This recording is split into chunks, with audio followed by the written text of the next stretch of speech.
Good to go? Yeah, absolutely. Lads, thank you for doing this.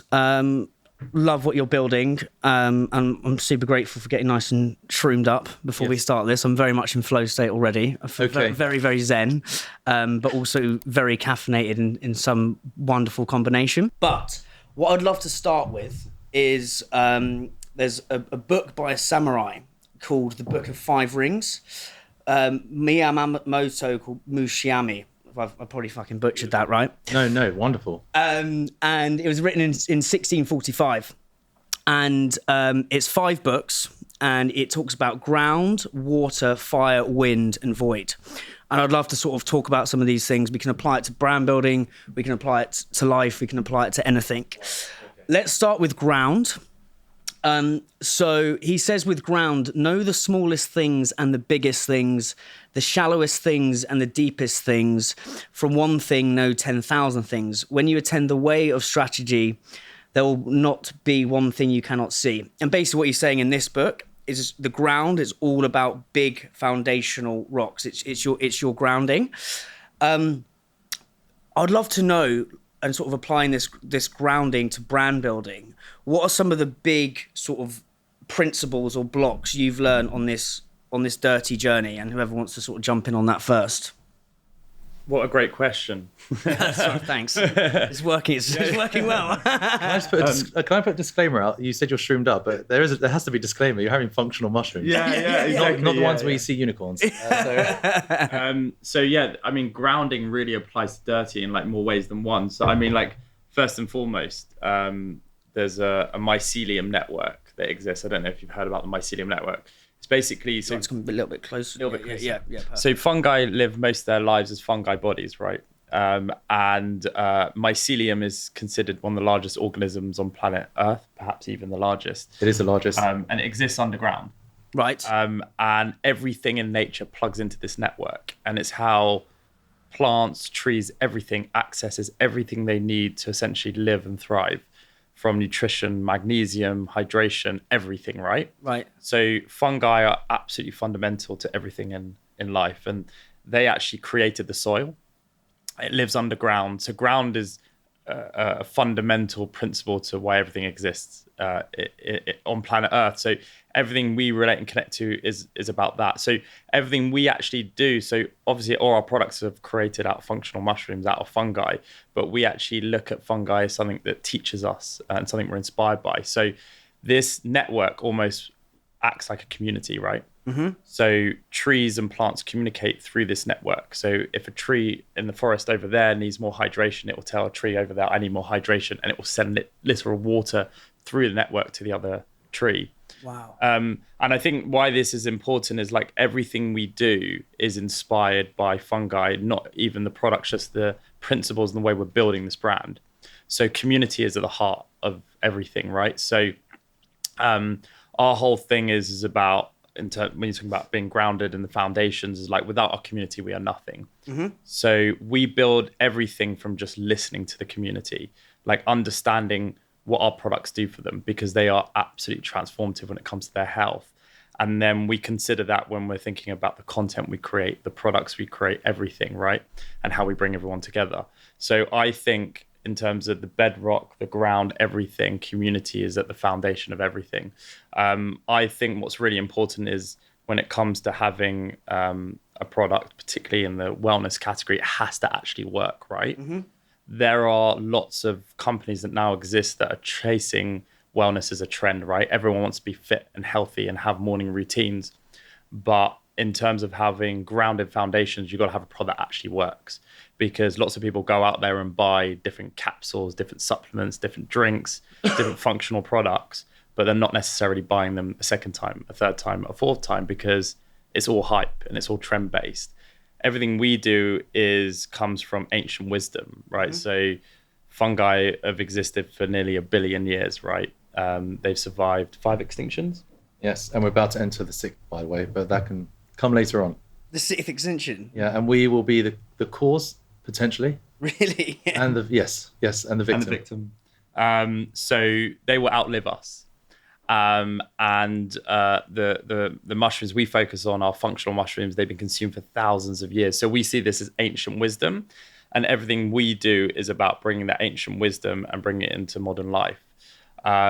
So really, community, great products, and ancient wisdom are really the foundations of everything we create. The ancient wisdom is grounding. And Simon, I know we've talked a lot before we've even hit record about some of those sort of things, but I know you were saying, mate, about community and is the core of everything you personally do, whether it's the morning dips in the Serpentine.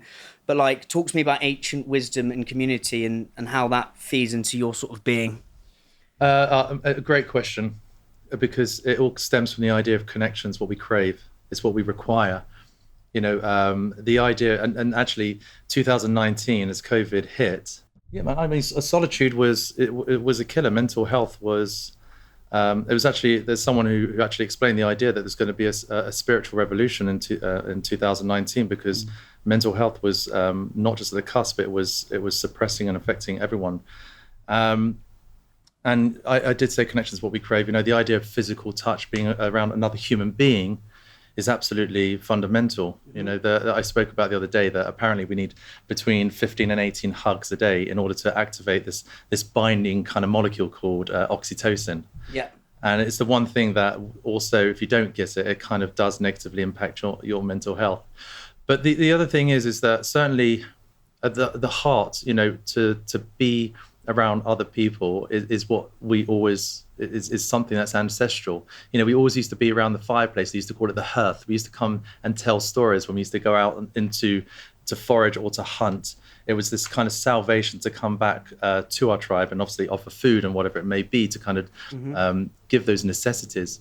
And it definitely was something that we lost at that period of time. And I'm not an extrovert as such, but I obviously I love being around people. And I realized when Andy and I were building DIRTEA in the infant stages, when we were educating our friends and our family about this incredible ingredient from Mother Nature that for some reason has been lost in translation, the idea of bringing people together and enjoying this kind of experience of drinking the teas and telling stories, it kind of like stimulated everyone. Everyone felt good because it was a time when people just connecting. The idea of community after 2019 was something we yearned, but something that was very alien as well. Because they say solitary confinement is the worst form of prison. Yeah, like that's where you go fucking insane. Well, yeah, there's a. It's like that's what you need. You need that sort of connection. So you're saying, but linking this back to the ground stuff is all these mushrooms. What I would love to go into more is how they communicate together. Is that and how that happens in nature? Because I'm fascinated, and we can maybe get into this of like the parallels between brand building and nature, because there's fucking loads. Like survival of the fittest, being adaptive is trial and error. Like the guy I spoke to the other day, actually this pod that's going out this week. Riverford, the veg boxes. Yeah. Absolute legend. I mean, he gave away half of his exit money back to his team. So he literally said 30 million quid will, if you think 30 million quid will make you happy, and I don't know if I necessarily agree with this, make you happier than 3 million quid, he's like, you're a fucking idiot, because it doesn't. But some of the parallels he was pulling into nature was like, and he spends a lot of time in nature. I was like, what are the lessons in brand building? It's like, well, one, humility, and it's kind of like realizing that his exact words, Guy's exact words were like, when you're in nature a lot, you realize that like you've got no control of anything. Like you have to just like surrender. And he said, we are just a cork getting bobbed down this fucking universe, and we're here for a short time. So just kind of surrender. But then the other side of it was actually you can control everything from a farmer's perspective. It's like a kind of a beautiful sort of dichotomy. Dance between like I control nothing, but I can manifest everything I fucking want to do, right? The other one was diversity. So like you need diversity, strength in diversity. But yeah, going into the mushrooms, like how have you sort of applied learnings from ancient mushrooms to this little mushroom kingdom in West London? Yeah, well, look, the first thing is, I think Darwin was like survival of the fittest. Yeah. When you take a deeper look into nature, it's actually survival of the kindest. And I say that because what Andy just spoke about before, and by the way, DIRTEA is a very kind, loving product. But if you take into consideration, Andy spoke about something that was actually profound. It's only a recent discovery, and it's something called mycorrhizal. Mycorrhizal. Michael Reisel. Michael Reisel. I thought it said Michael Reisel. Michael Reisel. Yeah. Sorry. Yeah. He's a lovely lad. Yeah. Very kind bloke. By the way, most of the words we're going to say, by the way, that's also under the fungi kingdom, is very hard to pronounce. Yeah. I mean, I'm the worst. I can't even say people's names. I end up calling one bloke prosciutto, like fucking ham once. Prosciutto. Prosciutto. Yeah, I said it wrong. Yeah. All those words sort of connect with like mycology. So it's myco, so MYCO, and that's kind of the study of like, so biologists that specifically study fungi. Right, with you. The beauty of what I'm about to share is it's so incomparable to understand what is going on underneath our feet. It's a mystery. There's an intelligence that's far greater than us as human beings. So mycorrhizal is basically, and very simply, is this idea that Andy was explaining really well before, is that there's this tubular structure that exists underground that is navigating through the soil.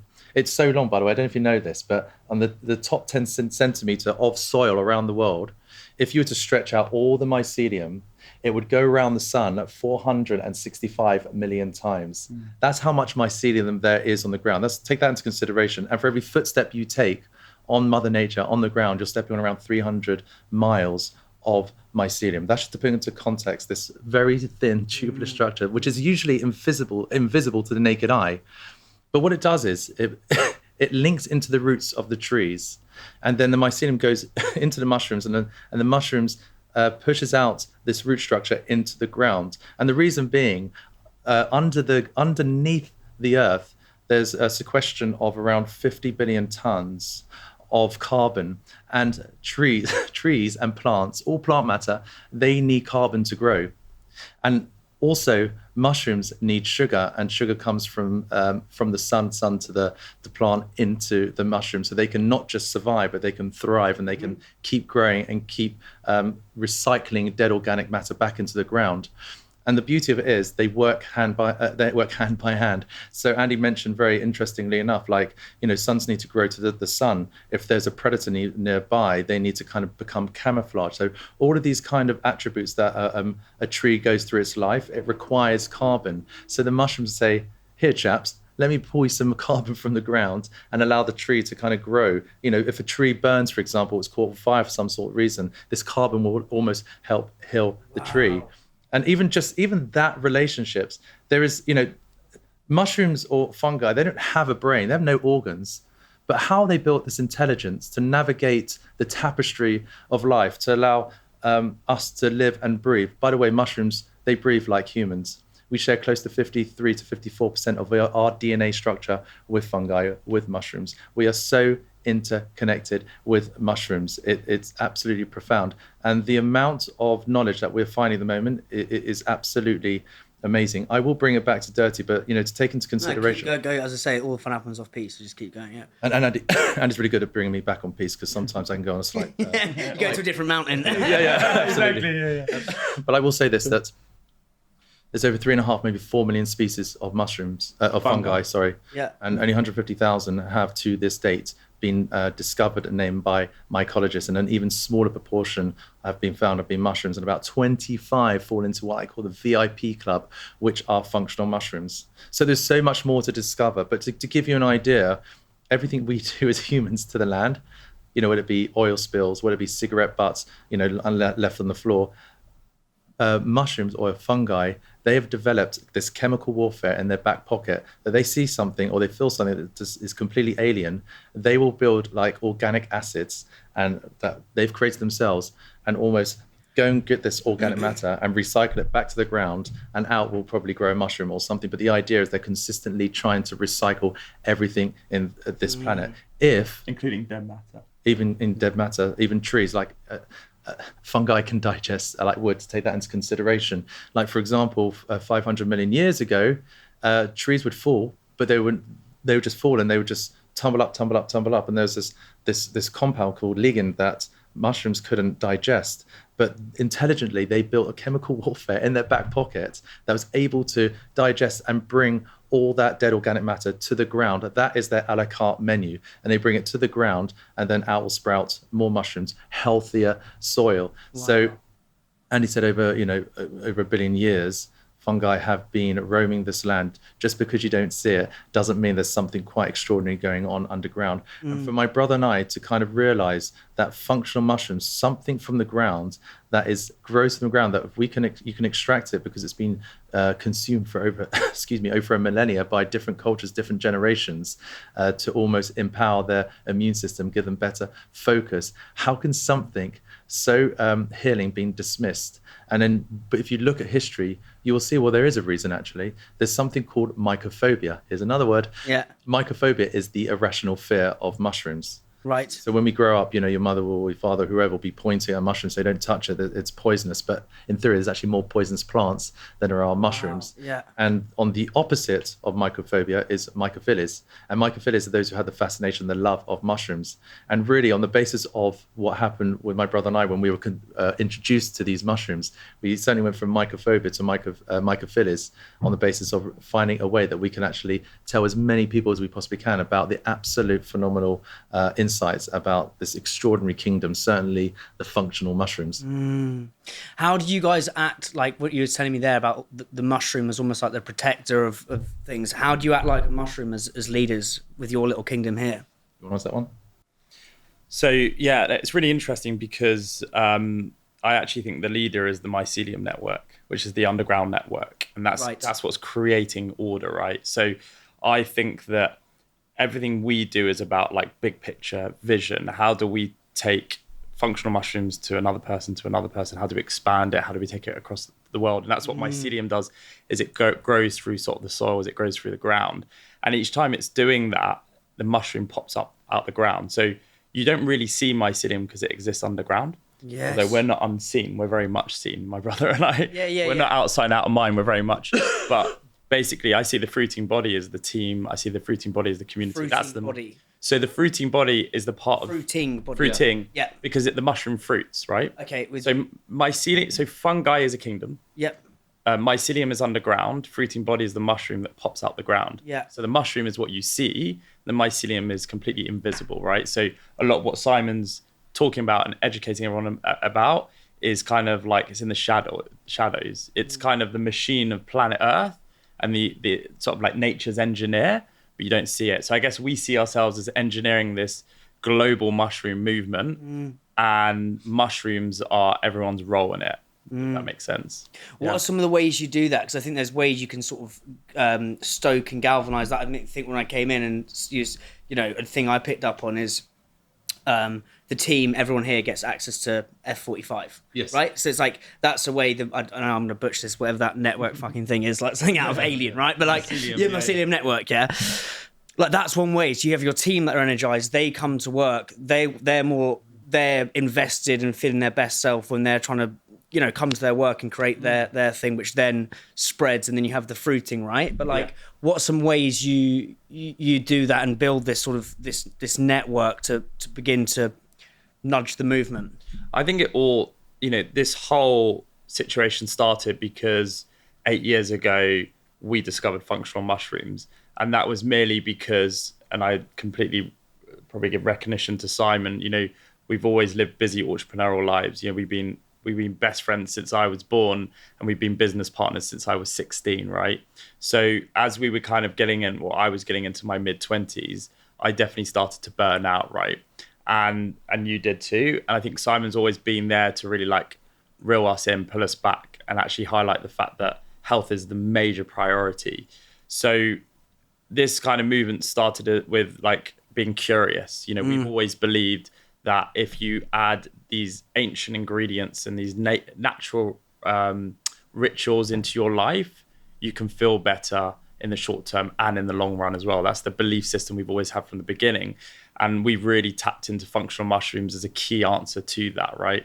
So everything we do is about really, we believe this more than anything, this is a cause, right? I think the way people have been consuming up to date is almost like outdated fuel.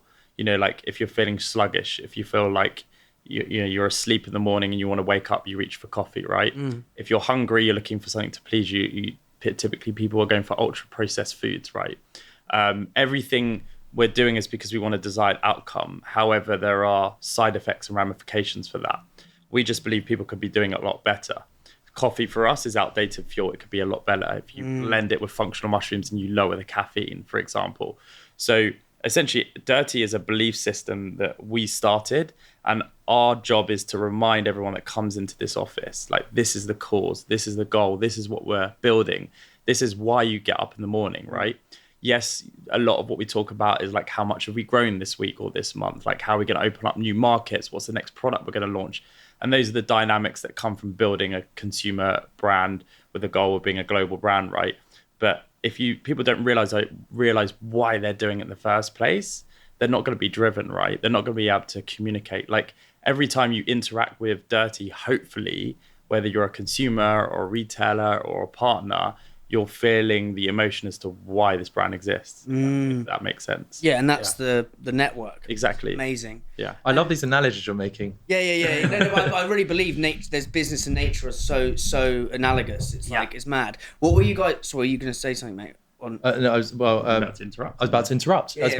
Southern does it all the time. So. No, it's fine. It's fine. I'd say this. What you just said, though, 5-6 years ago, if you spoke about in any capacity about the power of nature, or how there's so much goodness in nature, someone will probably believe you probably live in a tree in a woods or somewhere. But today, for everything that we share, if it's about this idea of being grounded, building a business, but if it's like leaning into nature, one thing that's happening right now is this spiritual renaissance, but the science is bridging the gap for what our ancestors knew all those thousands of years ago. And it's such a powerful thing. I was only looking at the other day, 85% of all Americans live indoors rather than outdoors. And then if you look at the mental health crisis, and I'm sorry to use such a brash term, but it's significantly higher. One in four, well, actually the ages of men between the 15 to 24, the leading cause of death is suicide. You look at 1 in 4 people are suffering from depression. 1 in 3 people are anxious about sleep. It's almost we're living as we did in the Paleolithic era in that survival state. But yet we're living in the most comfortable generation ever. Yet we are in that, what we call the sympathetic, the fight and flight. And what's absolutely incredible, I believe, passionately, taking my founder's hat off so you can see my hairstyle, is that DIRTEA is really becoming the antidote to modern day stress. Never saying it's the cure in any capacity at all, but when you understand exactly what these functional mushrooms can do, it almost empowers you, allows you to lead with a greater sense of resilience, whatever your Everest is, whether it's going to work, whether it's doing a new piece of art, whether it's writing, whatever it is. It's just a reminder. I feel DIRTEA is a reminder, just the idea that you can be in that ready state. And that's an extension of what I believe nature is. And there's some extraordinary science facts that I'd love to share a bit later on about how true that statement can be. What is actually happening? So when I drink that, I feel, as I say, it's kind of heightened, but feel super relaxed as well. And I'm a very anxious person. Like my modus operandi, I basically wake up in the morning, I'm like, it's a circus in my head, right? Like pretty much. Which is why when you write and you go in your flow state, which I find so funny, techno music. No way. Yeah, so I write for 2 hours every morning, but I'm listening to it's basically like a DC-10 or like a fucking. No way. Yeah, it's like, but it just silences the mind. Such a Tarantino. Yeah. I've heard, I don't know if it's true, but picks his soundtrack before he writes the movie. And then he writes to the soundtrack. Yeah, well, we were talking about this before. So we were talking about, I think the idea of like 9 to 5 is just so it's dinosaur. And me and Simon were talking about, you're reading a book about Da Vinci at the minute. I'm reading a book about Napoleon, and we were just sort of talking about the parallels and stuff. Yeah. And a lot of it is basically you're working really hard for 4 hours. Yes. And then you do nothing. And that the idea of doing nothing, and what I was sort of saying is it's like hard creativity versus soft creativity. Tarantino does the same thing. He'll work. We used to do it with hamburgers. Doesn't know hamburgers anymore because he's a bit healthier. But would basically sit in a diner and just smash out writing for 4 or 5 hours, and then go and sit in his pool and lie there, and all these new ideas would come in, and it's like the hard and soft versus creativity. Yeah. We were talking about it and what he said is absolutely right. That dinosaur kind of an idea of where that 9 to 5 is.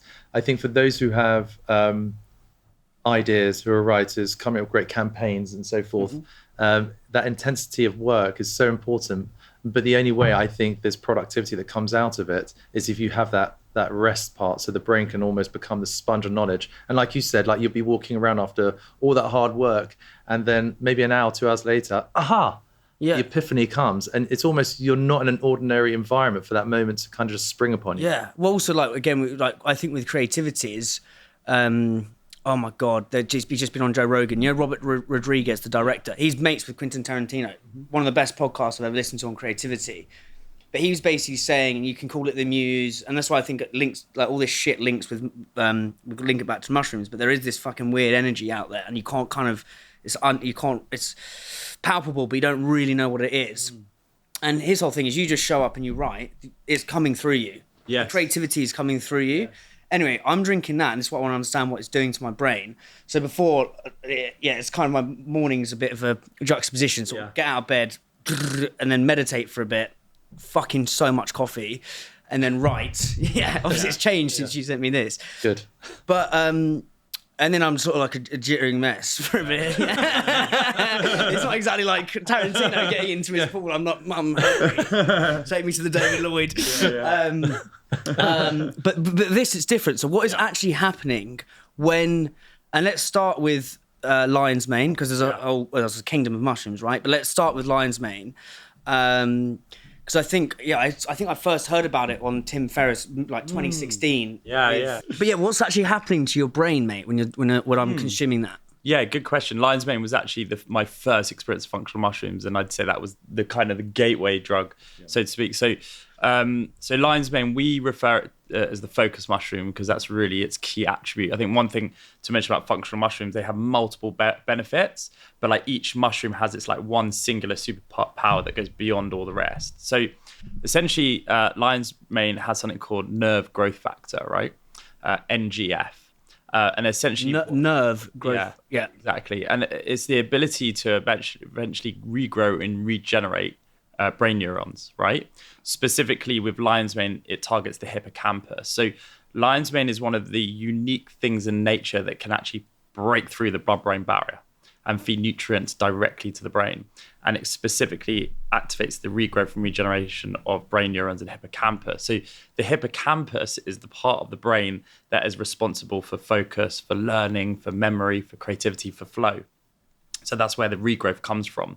So when you're consuming lion's mane, and look, some people it works really quite quickly. You know, I remember I've given it to even footballers that I don't know what the science is, but like high performing athletes, I've noticed when I gave it to Marcus Rashford, for example, I gave him our lion's mane gummies. And after like 20 minutes, we were in his hotel room. That sounds really dodgy, actually. Yeah. There was other people there as well. But we were, and he was just like, well, he was like, he was like, wow, he was like, it's unbelievable. Everything you're saying is just going into my brain and being just digested, and and stored really well. Everything's super clear. He was like, I can even feel like I can see better. I mean, that's starting to sound like the limitless drug, but like you get people that will react quite quickly to it. And then most people I'd say might take 30 days, maybe a couple of months. But what I always say is like within 30 days, you'll see a subtle change. Within 3 months, it will be transformative. And in a year's time, you just won't be able to live without it, right? And you won't feel the change. The change is just you now, right? So I think when you talk about like listening to, was it trance music, techno music? Techno music. Tech house if I'm feeling very fruity. I always say to people, when you're feeling, because presence is a really important thing. And I think when I consume lion's mane, it was the first time I truly felt present and like in the moment. Well, I feel more present if I have that without coffee. Interesting. No, would I? Oh, no. Well, it's a really interesting thing. And this conversation can go so many different directions. But actually, it's all about the way in which you absorb the compounds, right? Which is why we have a variety of different formats and we design the amount of mushroom we use in different products based on what it's blended with. So with coffee, it has obviously caffeine in it. And caffeine actually enables the compounds to be absorbed a lot quicker. So you should feel it a lot quicker when you have lion's mane with caffeine. With you. So that's why we probably use a little bit less lion's mane in our coffee than we do with our gummies, right? So there's 1,000 milligrams of lion's mane in the coffee per serving versus in our gummies, in that one is 2,400 milligrams because the absorption's slightly less, but you feel the equal impact. with you. Yeah. So yeah, that's essentially why you're feeling what you do when you drink the lion's mane with the coffee, is because of what it's doing on a sort of a biology level. Well, I believe there's two types of learnings. There's like learnings when you say something to someone, or like, but then there's also osmosis learnings. Yep. Osmosis learnings are what you pick up from people. So it's very interesting with this podcast, right? It's like I will often before we even hit record, like you'll pick stuff up from the guests. So like interviewed Julian Metcalf, Itsu and Pret a Manger. Yeah. Like he is on the blower. Like before the podcast starts, I'm like, Julian, I need you to come in. It's starting. He's looking for this one weird ingredient for his like seaweed thing, and he's like on the phone to someone in Korea, in Japan. He's got a flight. Interesting. And I was like, this is mad obsession. As soon as the podcast's over, straight away he's like, thanks, back on the blower. And what I took from him was just like absolute sort of obsession. And then I'm trying to think who else. Like even the chef I interviewed the other day, right before we're about to start. Like he worked under loads of he worked for Albert Roux, Marco Pierre White. He was his sous chef, and me and Richard spent how long it takes to set everything up. Yeah. Set everything up, and he's like, "Oh, that window's too dirty," and it's like, "Oh, fuck me, that's his precision."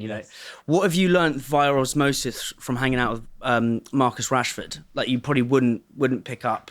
You can only pick up by hanging out with him. Interesting. I mean, I play poker with Marcus Rashford and a bunch of other footballers, and I just think that I think there's this absolute obsession when it comes to any form of competitiveness, that like they have to win at everything. Yeah. I even think of like did you ever see the Michael Jordan Yes, that's what I was thinking about. Yeah. He was betting on golf. Yeah, exactly. So yeah. jokes, And he was in a private jet and he's playing a game. Like he's always like, it's almost an addictive personality. And I think that as entrepreneurs as well, I think athletes are built from the same cloth as like, and I think that's why we get into something, we're able to build these mega businesses and these brands, is because we become, like you say, absolutely obsessed with every single detail.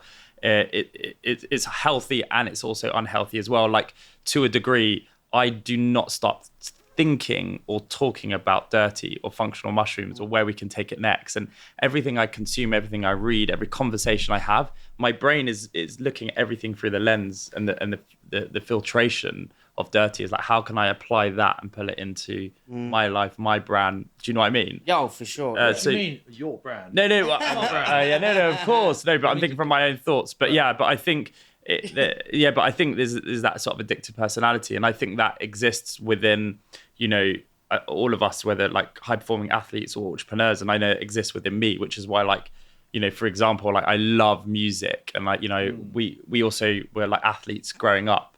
What sort of stuff were you guys doing? We were competitive tennis players. Oh, sick. Yeah. And I'm left-handed, so I was. I don't know why that was relevant. Well, it's a weapon, right? Okay. It's an absolute weapon. Absolute weapon. Yeah. How is your obsession different? What's the texture? How's the texture of your obsession different? Yeah. It's a great point. I really want to bring up. Yeah. Also, interrupting's fine in this. It's not like some sort of interrupt and jump in. It's that's all we ever do with each other. Yeah. I'm like trying so hard not to interrupt him. I've always, and I'm not saying this lightly or loosely, or I've always been inspired by my brother's ability to see the world from a different lens, and because we're with each other so much, and it's probably the great advantage you have as being founders. You have an extra mind, but as brothers, you have a mind that cares and someone that's there to support. And I do feel, listening to him, I mean, I love my brother. I love my brother. Even times when it's challenging, I love my brother. And when I hear what he's saying, I absolutely passionately know what he's saying. And he's mastered this idea of creativity. There is a different type of obsession we both have. And I'd say I care so much about my health that I will tap out at a certain time and go and do, which I was saying, the Da Vinci kind of approach, just go and walk somewhere.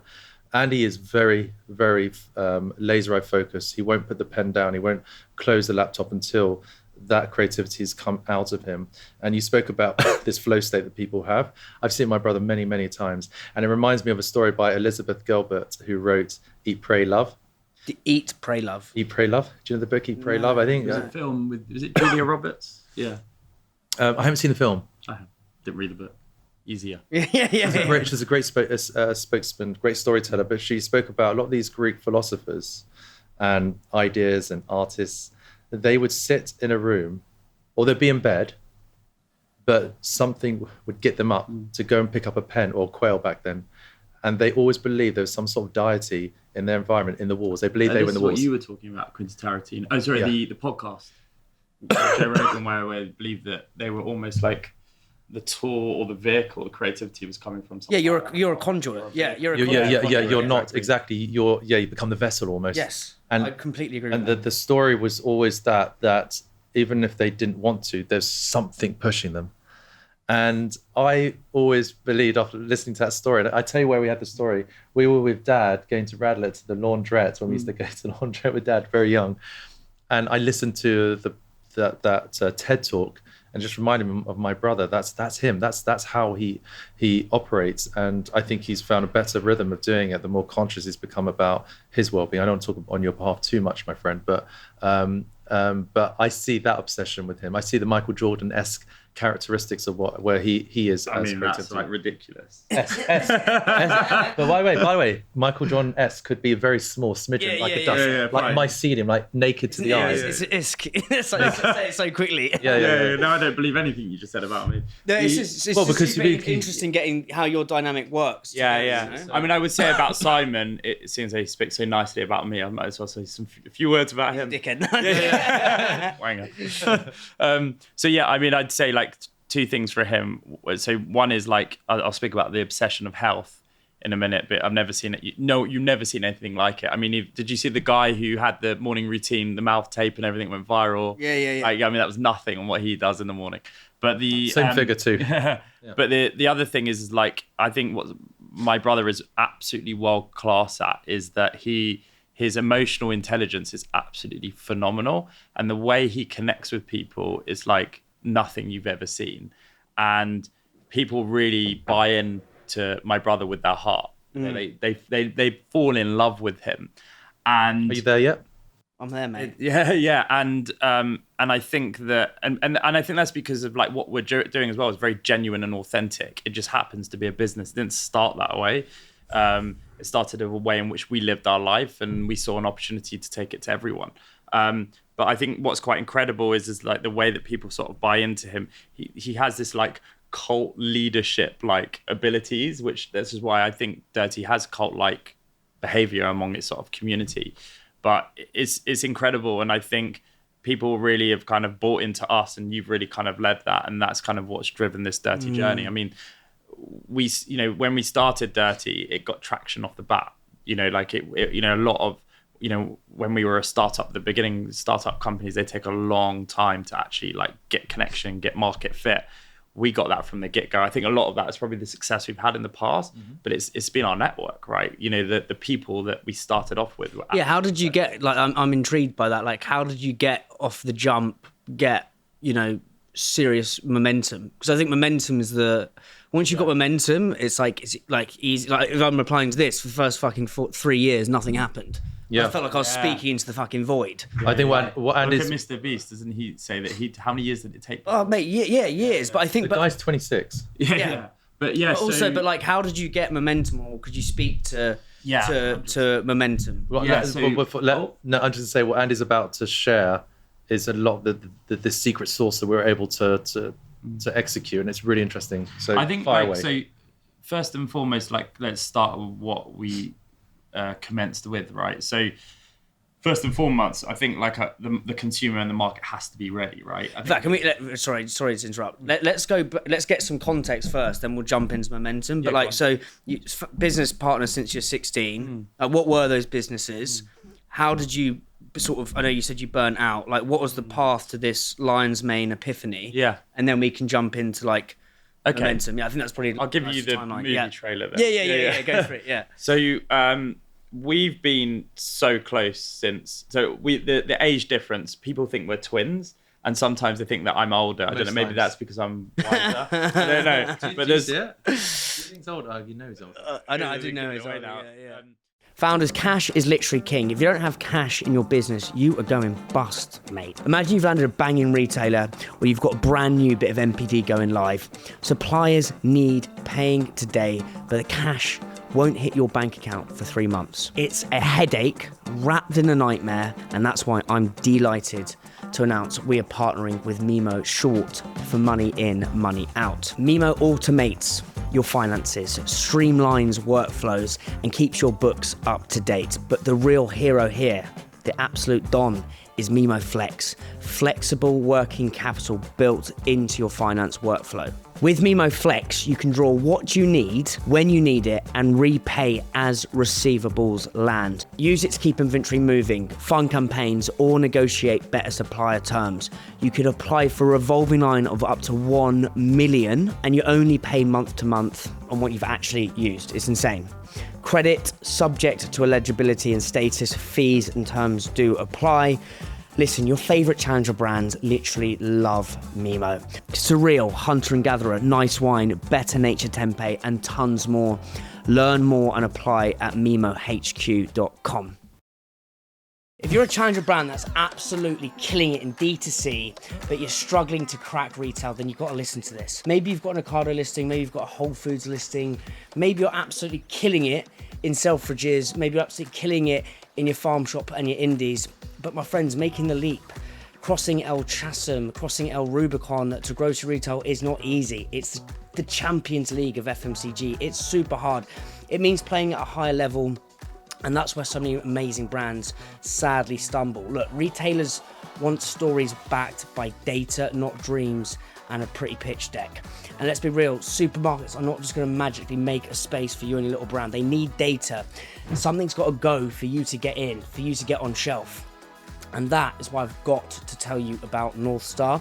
They are the team that's helping purpose-led FMCG brands go from gut instinct dreams to unstoppable pitch decks that actually unlock retailers. North Star are not like another data company that force feed you data like foie gras, that act like a NASA space mission. It's super simple to use. Their team are amazing and they actually get the challenger mindset. North Star are your shortcut to smarter decisions, stronger pitches, and investor confidence, all built specifically for challenger brands like yours. You don't need a massive sales team, you need North Star. Link in the show notes, click that link and you'll be able to book a free demo with North Star. Highly recommend that, and thank me later.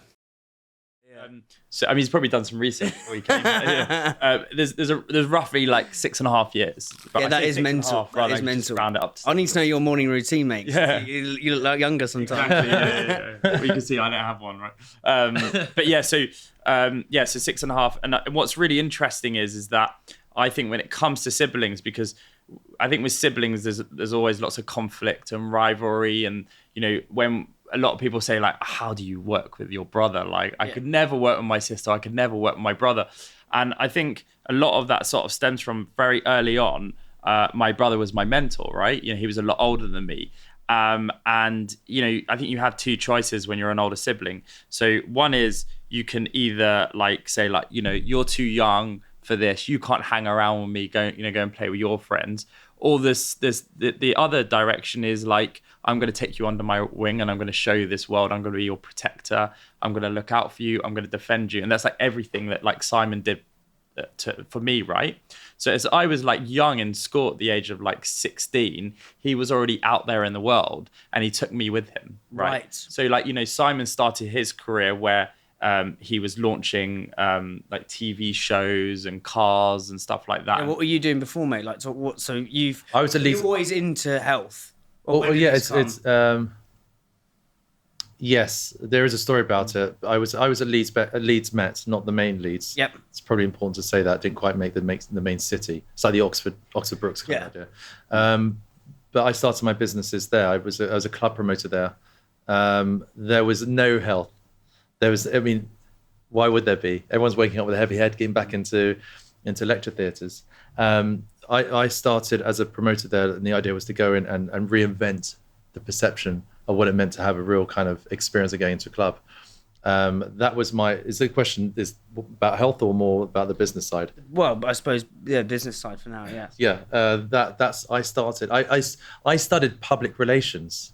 Right. I only did public relations because it was about 90% women. Right. I was in the marketing line. There's 2 lines were to register because you could change if you wanted.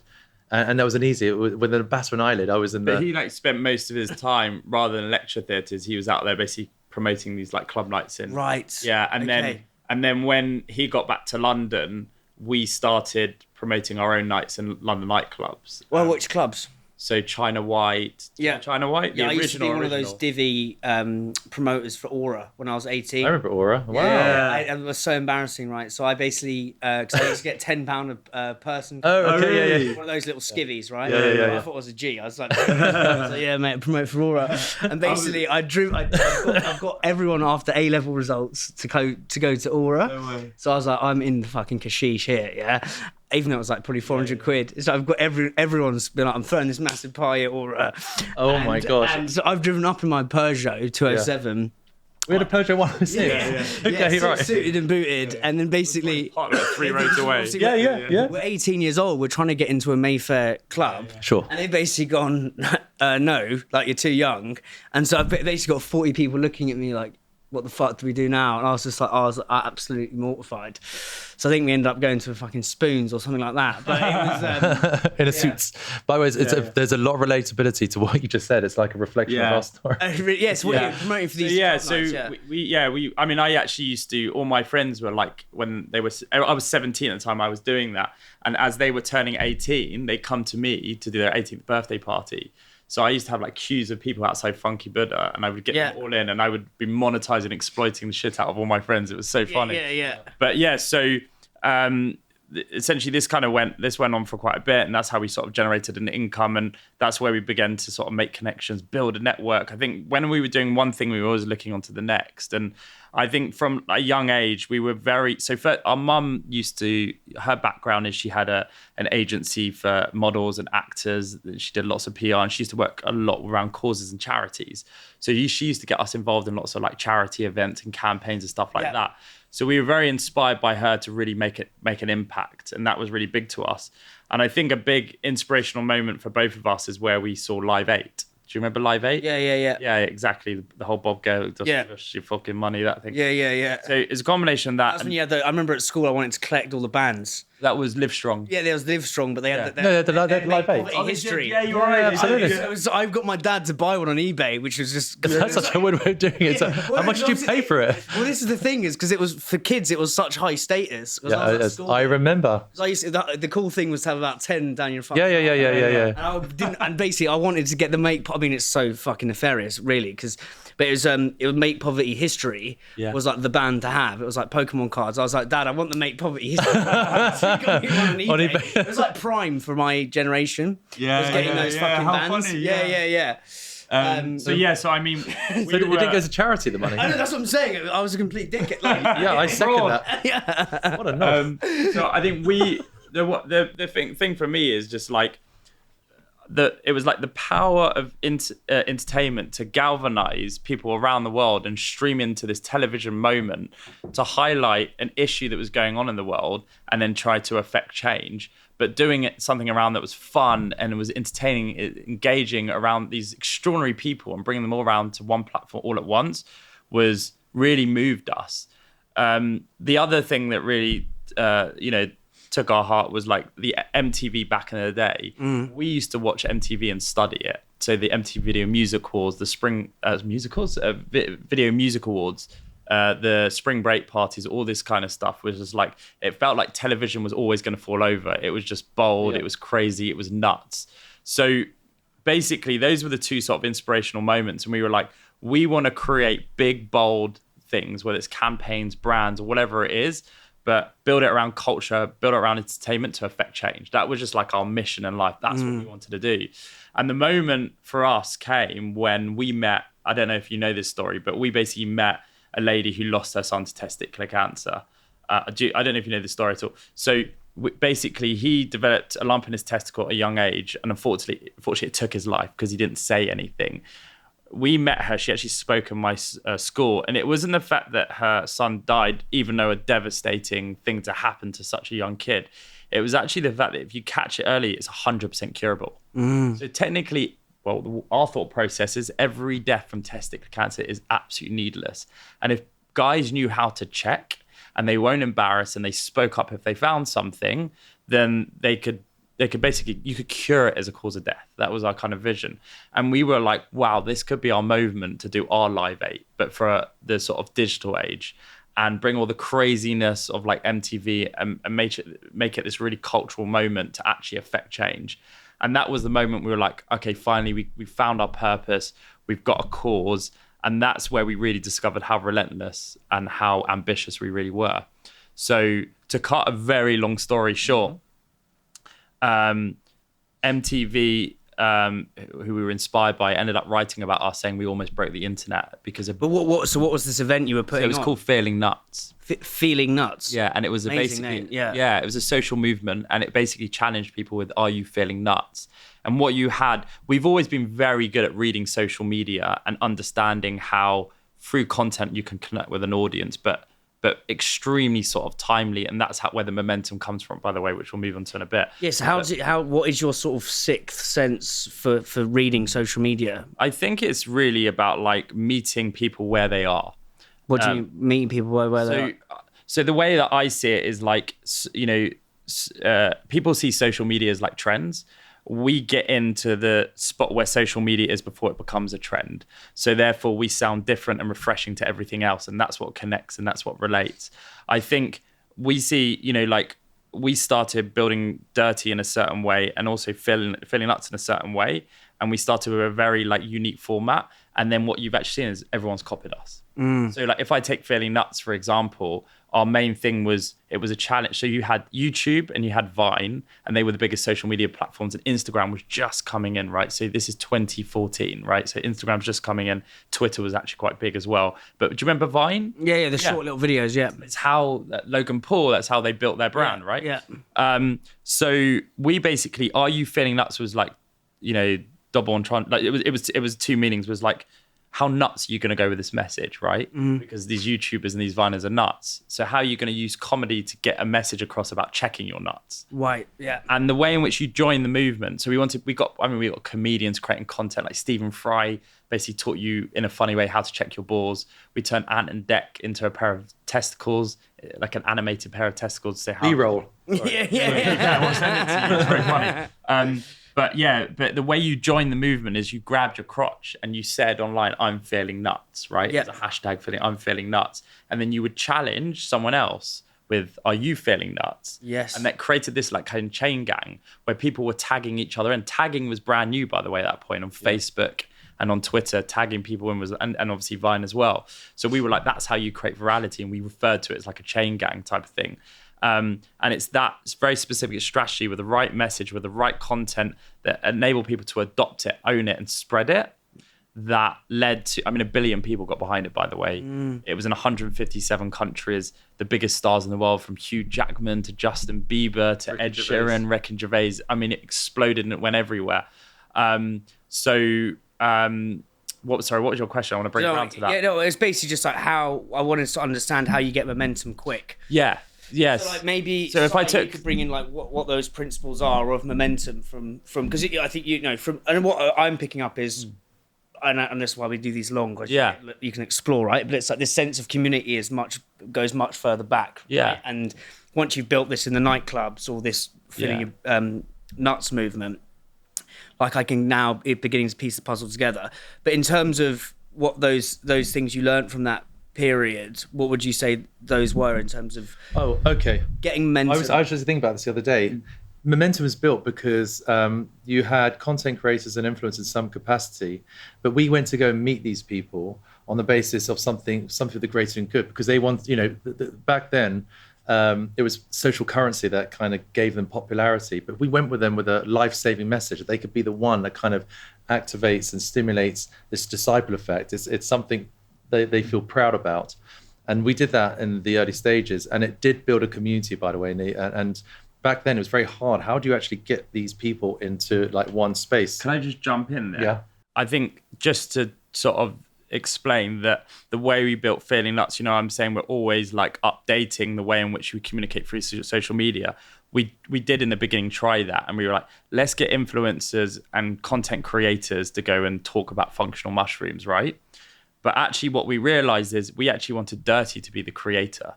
So rather than leveraging on other people's audience, we were like, let's go and build our own audience. And I think at the time, there was a lot more organic reach with Instagram. There was a lot more organic reach with TikTok.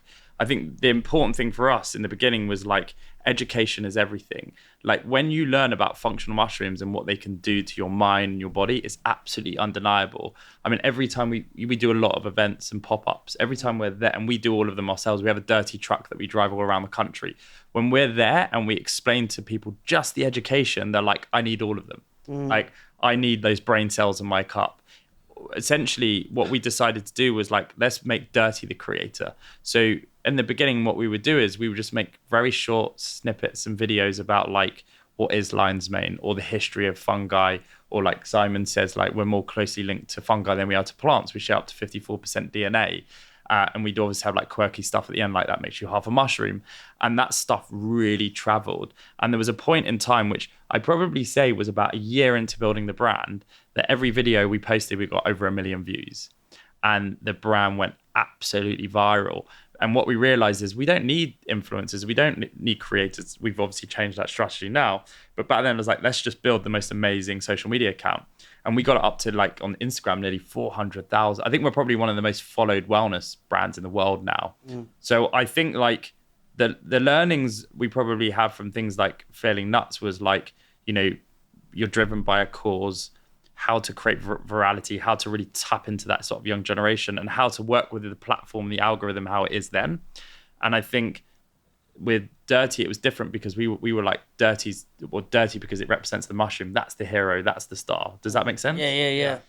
The other part is I think it's not saying it's easy to build a D2C brand, but we were talking about this before. It's easy to manipulate someone to buy in, but if you're able to kind of use the word galvanize, not to use it too much, people based on the why, I think you start to build loyalty, and that loyalty builds community, and that builds trust. And I think that's very hard for brands to do. So while Andy's saying all of this about education, the reason we're doing it because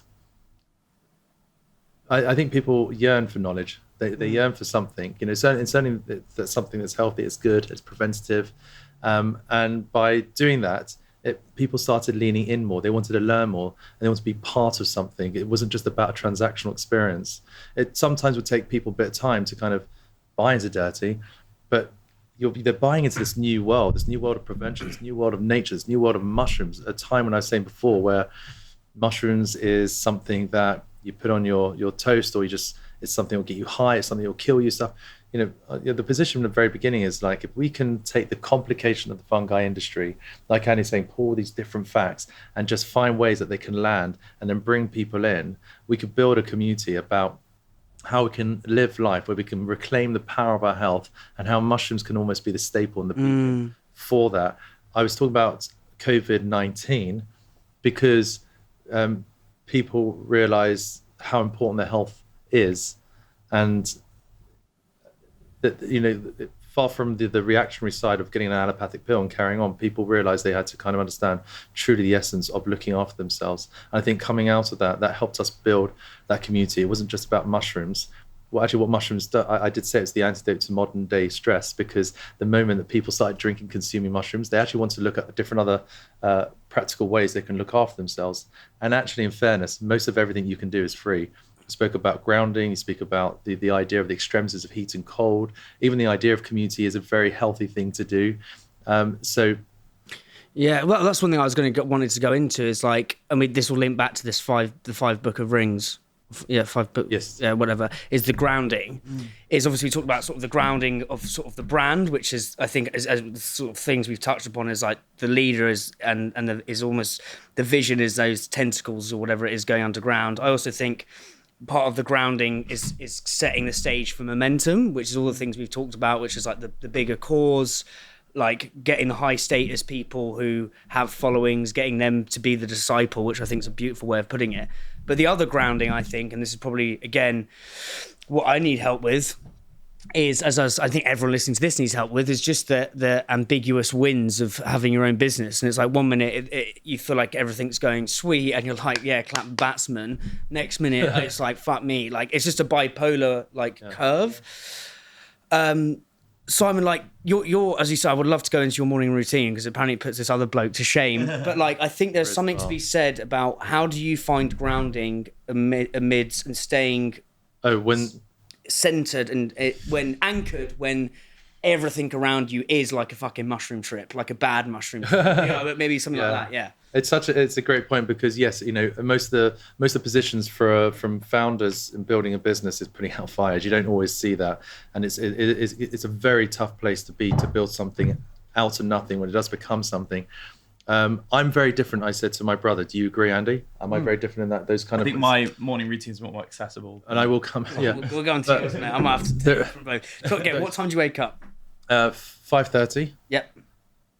Slightly early at the moment because the sun rises earlier. Yeah. Do you have one of those lights in the winter? The sad lights, they're called. Yeah. No. Seasonal. That goes. The sun rises. Yeah. Yeah. It mirrors the sunlight. Yes. Yeah.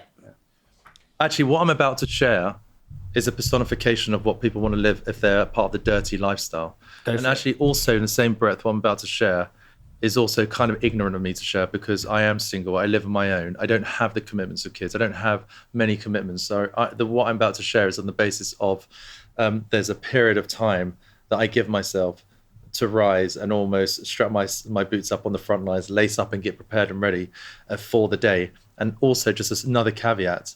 There are some of us, and it was an article written recently in GQ, and it's an interesting kind of article to understand based on this viral sensation. And it's based on guys, by the way, so forgive me. This is from the journalistic's point of view. Many of us guys are going into a 9 to 5, as you called it, very dinosaur kind of idea, having no control. But it gives us the one thing, and that is to kind of pay for the mortgage, pay for the kids. But the one control we do have is that 3 or 4 hours we have complete control to kind of be in the gym, break a sweat, get in the cold, be stoic, do things that make us feel just a tiny bit better. Well, and also all those things, that one thing we always have control over is perspective. Yeah. I don't know if you've read, the bloke who was in Auschwitz, Viktor Frankl. Yeah, a very sad, empowering, beautiful book. Yeah, but when he says like you're in between stimulus and response is your ability to choose your response, and that is freedom. And it's like that morning routine, I believe, or those times you're basically ironcladding your fucking perspective. I feel, and by the way, I feel that I can put myself under a lot of pressure. I can be self-deprecated. It is a very human thing to do because I'm in my shoes every day. I witness everything that I do. But by the way, I do have my brother who picks me up. And by the way, I do believe that my purpose in some life is to pick my brother up because I've always passionately believed in the thing that he's able to laser-eyed focus on an idea. And I think we should come into the idea about how that relationship works. But routine first. So routine. Yeah. No. Yeah. Fuckfest. Yeah, absolutely. Yeah. Oh, fly. Yeah. Set the stage. If I could just use that as a principle. Yeah. Everything the night before, I set the stage because I don't want to go through the decision fatigue, and I don't want to go on the basis of saying, forget it. So setting the stage is the idea. Next to my bed, I have a book, and that book's a journal, and on that book is a golden pen. So I have no excuse not to pick that pen. Why golden pen? It's if you know Intelligent Change. No, I don't. It's a wonderful guy called Alex Icon, and he created the 5-minute journal, which Tim Ferriss really popularized his book many years ago in the beginning of journal. Pen. And the gold pen is what comes with it. Yeah, thank you so much. Sick. Yeah. No reason. It's gold. It could be any color. Yeah. I love the idea it's gold, and when the sun blazes through, it kind of shines. That's my beacon. So the most important thing to take into consideration, which I've learned over the years, is how vulnerable the brain can be in the morning. So anything you say to yourself, you almost own and believe because the brain is so vulnerable. So be sure the moment you wake up, whatever you kind of put out into the world, that it's something about living your future self with your future kind of positive outlook. Because the reality is we can't anticipate the next corner, but if we're primed and ready, then whatever does come our way, we can just have that resilience. So the idea of journaling in the morning is a very big thing for me. The idea of the Goggins approach is mission complete. So the idea of making the bed in the morning, I'm single, so it's easier for me to make my bed in the morning. And then I do a prayer every morning. What's the prayer? the prayer is all based on gratitude. Don't worry, Andy, you're in it, and you actually will be in it tomorrow, because I'm really appreciative about being here. Oh, amazing. And it's really the idea that the mind can skip certain things, and those small things can be a very powerful component to your day. Like the idea that you woke up and the breath of fresh air, the idea that I'm fit, I'm well, my heart's good. Like these things sound so stupid, but when you think about it, you're kind of reaffirming that I'm okay, I'm safe, I'm good, I'm ready for the day, kind of thing. So my prayer is some celestial being. I'm not entirely sure who that is, but it's enough for me to kind of pound my chest and prepare for the day. The next thing I always do is I have a mason jar next to my bed, and a mason jar is water with lemon, cayenne pepper, ginger. I'm taking that down, and then that prepares my body before I dive into the whole dirty part of the morning. And it's not even pushing the brand. It's such an imperative thing when we talk about flow state and having the right kind of components there. And then stretch. So what would which would you? Because there's a whole multitude of different things you could drink. Like, what do you usually rock and roll with? I rock and roll with lion's mane. Andy articulated it so well how good it is for the brain. And actually, if you look at some of our customer reviews, the customer experiences are undeniable. Everyone feels the same way, that over a period of time of doing it, you have this zing in the brain. It's almost, it lifts this brain fog. You feel so focused. And I want that kind of focus, because like you and I, we're in that period of time where we've been pen to pad and we're writing, we're putting all the gunk down, whatever comes out, comes out. Yeah. And then I've always been a fan, even before it became a cold has always been my friend and my enemy. But the enemy becomes a comrade, because the moment you get past that kind of frustration of being in the cold, you realize that biologically what it's doing for the body is so good for you that it's almost, it's one more time, like, this is good for me, it's good for me. And then coming out of that, I then do stretches. And these stretches have been important to me, because I realize more and more as I grow older, I'm 41 now, and I know, and I really compliment the idea that you think I look younger than my brother. It's this idea of just animalistic movements, the things we've kind of lost. Yeah. All this kind of stuff is so good for the brain. Can you imagine walking into his apartment? Yeah. Naked, unfortunately. Boring. You got a hobnob on a fag. Like Andy said, I also do a bit of breath work in the morning, but I was doing this way before, like there was a Wim Hof moment, or before there was... I find this stuff endlessly fascinating, because I think, like, part of, like, what the Nike guy says, business is war without bullets, and I think you've got to prepare yourself for war every fucking day. And it's like, and if you don't do those things, then you know, me personally, my head's a fucking circus, and I can't control it, but I have these sort of things in place. Obviously not advices. I'm not jumping into, like, the serpentine in the morning, which is definitely my morning. How long does it take? So where do you? I should say very quickly that I run to the balcony and get the sun in the morning, even if I don't see the sun, see the blue. The runs to the balcony. It's not that. Where do you live near? White City House. The BBC Television Centre. In the concrete jungle. The melting pot of West London. I'm right there. Okay, sweet. So how long does it take to get to the serpentine? So at the moment, I'll cycle there on our Vermouth bike. If you don't mind me plugging them, those guys, and it's one of the greatest investments that we have ever made. It's a bike that's electric, that is a legacy kind of bike. It's the bike that is modelled from Amsterdam as a cruiser kind of bike. But this bike, it can go up to like 23, 24 miles an hour, and it's slick. It's like the Tesla of bikes. Banging, Absolutely. yeah. So riding down and through that is an amazing sensation. If I am up early enough and I cancel some of my routines, then I'll run down there. So we get there about I'm there about 6:30, and then so actually the crew, the Dirty Tribe, we all meet there. Every day, pretty much. If in the cold, yes, every day. And I'll show you some videos and footages. I've seen it online. I've seen it, but I didn't realize it was like an everyday thing. There's we have a whole kind of, the Dirty Tribe has a WhatsApp group. Yeah. And then someone put in, I'm going, and then you've got a responsibility, not just not for them to be there, but go meet them. And no one really wants to do it, but that's fine. But that's I kind of find the whole idea of doing that in the morning a very stoic thing, like just basically what you just said, like, priming yourself, preparing yourself. It sounds so masculine what I'm saying, but it's this stoic mentality of bringing in the day.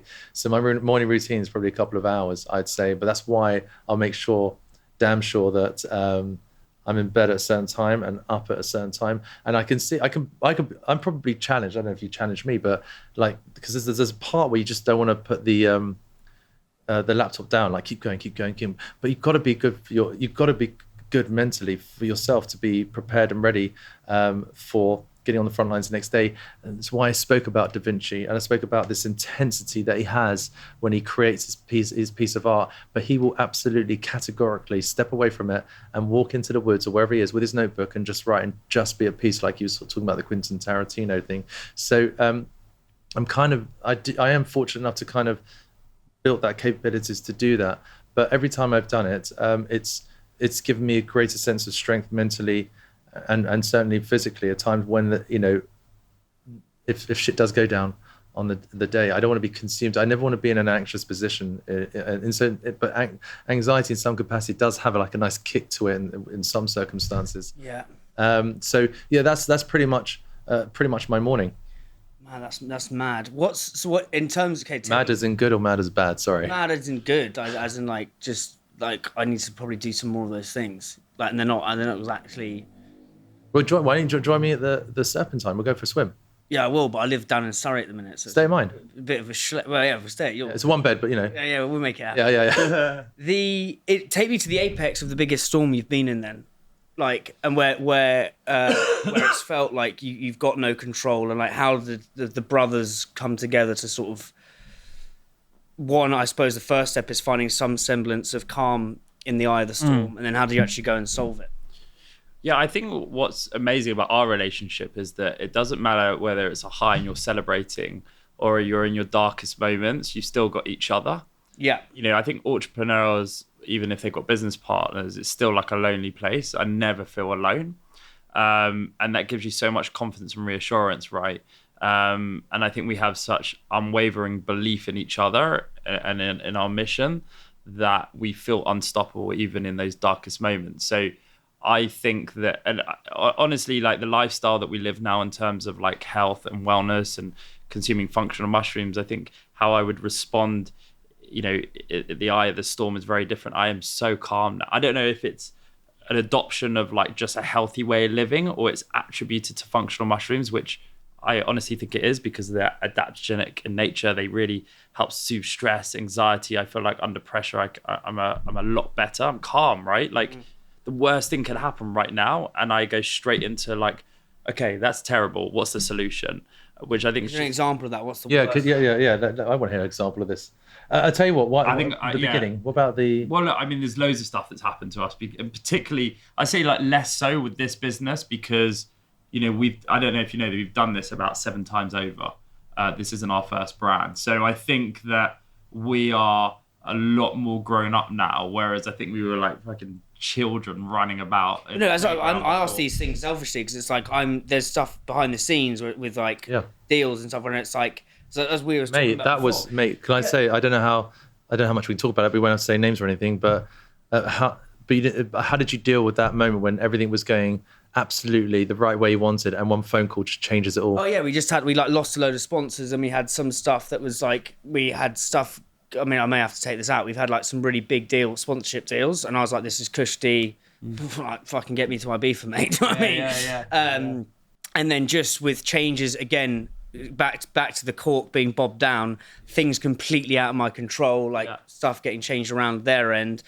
That deal's on the line. It's basically a lot of these deals are on the line, and I don't know. To be honest, by the time this goes out, they'll all be solved anyway, so I can talk about it. But you're just like, fucking hell. Like, and then I've got this run now of pods, which is sick. Like, I've got you guys, like my run's mental of guests, which is sick. But as I was saying to you, mate, I was like, I don't know how I can do this. Yesterday I was an anxious fucking wreck. I was like, I don't have it. I can't do it. Like I can't, like almost like a mental.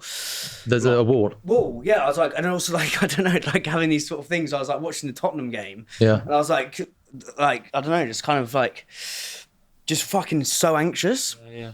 And I think, and it's that whole thing of like, and again, there's this really weird podcast I listen to who interviews all these DJs. I love music and I love sort of listening to their creative process. But there's a DJ called Seth Troxler. I don't know if you've ever listened to him.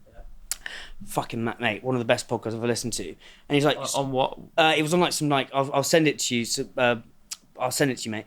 But and he's interviewing this guy. So the guy interviewing him is like, he goes, and Seth says this thing. He goes, your dream will become your nightmare at some point.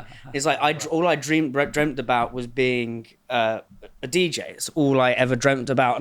And sometimes it's like this. I'm doing the thing that I want to do, but sometimes it feels like a fucking nightmare. And what his thing, and he's obviously a G, like he's a mad guy, Seth Structure. He's like, you got to be the motherfucker. It's like there's some people you got to be you're either the motherfucker, you're not the motherfucker. And I was like trying to say that to myself last night, but it wasn't working, you know. And obviously, you know, sometimes a good night's sleep. But I'd love to know kind of how you deal with the flex of ambiguity. And I appreciate mushrooms help, but like there's probably more to it than just There's that. definitely more. Yeah, I mean, like, I'll give you like a bunch of stuff. Like with DIRTEA specifically, around a year and a half into the brand, you talk about momentum, it went viral and we had unexplainable sales. It was unbelievable. It's that moment you turn Shopify notifications off. Right, you know what I mean? yeah. I remember we used to have them on, we were like, sale, like every few minutes or whatever. And now, like, you know, obviously back then we then turned it off. And we were not expecting, I mean, it was just unbelievable. And we just didn't have enough stock to meet that. On top of that, a bunch of ingredients were stuck in customs. And we missed the production slot. They wouldn't move it up. Like it was everything that could possibly go wrong went wrong. And we literally went to, I mean, we must have gone to zero on everything, right? We had nothing in our warehouses. And that was brutal. I think what topped it off to be even worse was you were away doing something. As in Bucharest, I think at that time. Yeah. He was away. And we had, I think at that time, that 2 other employees, and they were away, and I was in the office on my. Oh, and I'll tell you, someone else, an assistant, I think, got very ill and basically had a doctor's note to book it off for like 2 weeks, and I was in the office on my own, dealing with now we have a whole team, right? But dealing with customer service whilst trying to get stock out of customs, whilst trying to deal with the manufacturers to get the production done in the UK, like. And bro, the customers, like, it's the worst feeling when they message you. Also, because then we're taking their money. Where's my product? So from going to being like an absolute love brand to being like, this is a scam. Trustpilot, comments, everything, and there is nothing you can do. There's like absolutely nothing. You can apologize and say, we're going to get you a product. We're working on it. You can spin any story you want. And I was just like, I mean, it was horrendous. It was emotional. It was different. I think the problem that I have is like when it's out of control and there's nothing you can do with it. I think when we started DIRTEA, we were like, we're going to start as a direct-to-consumer business. We're going to own the customer and we're going to own the relationship and we're going to control our destiny. I don't want to be in a situation where like all our revenue comes from one big retailer and they turn around and they say like, we're not going to stock you anymore. Or they change the deal terms or anything like that. It's like we're gonna build a massive retail business, which is obviously done now. But like D2C and building subscription is like been so important from the beginning now. I know it's a lot tougher now for like D2C businesses to do that, and that's why it's kind of going back to retail. So like to be in a situation where it's full loss of control. I was with, so we have another business partner who sits as chairman. And I remember he was in London. Like our third brother, by the way. Yeah, awesome. Like awesome. What's his name? His name's James Kazai. Yeah. Right. Yeah. So we actually have other businesses with him as well. We own a venture studio. So he's been in this journey with us since the beginning. And I remember. Yeah. So, and I just remember I was sitting at my desk. I think one of our investors was in the office as well. And this particular investor is absolutely nuts. He's always like turned up to like. Fucking 100 be on you, know, which is Saying something. I said to James, my partner, I need you to get him away from me because honestly, I felt like out of body experience, super dizzy. I didn't know what was. I lost control of the business and I lost control of me, and I was like, I need to get outside. And I remember walking around just outside of our office.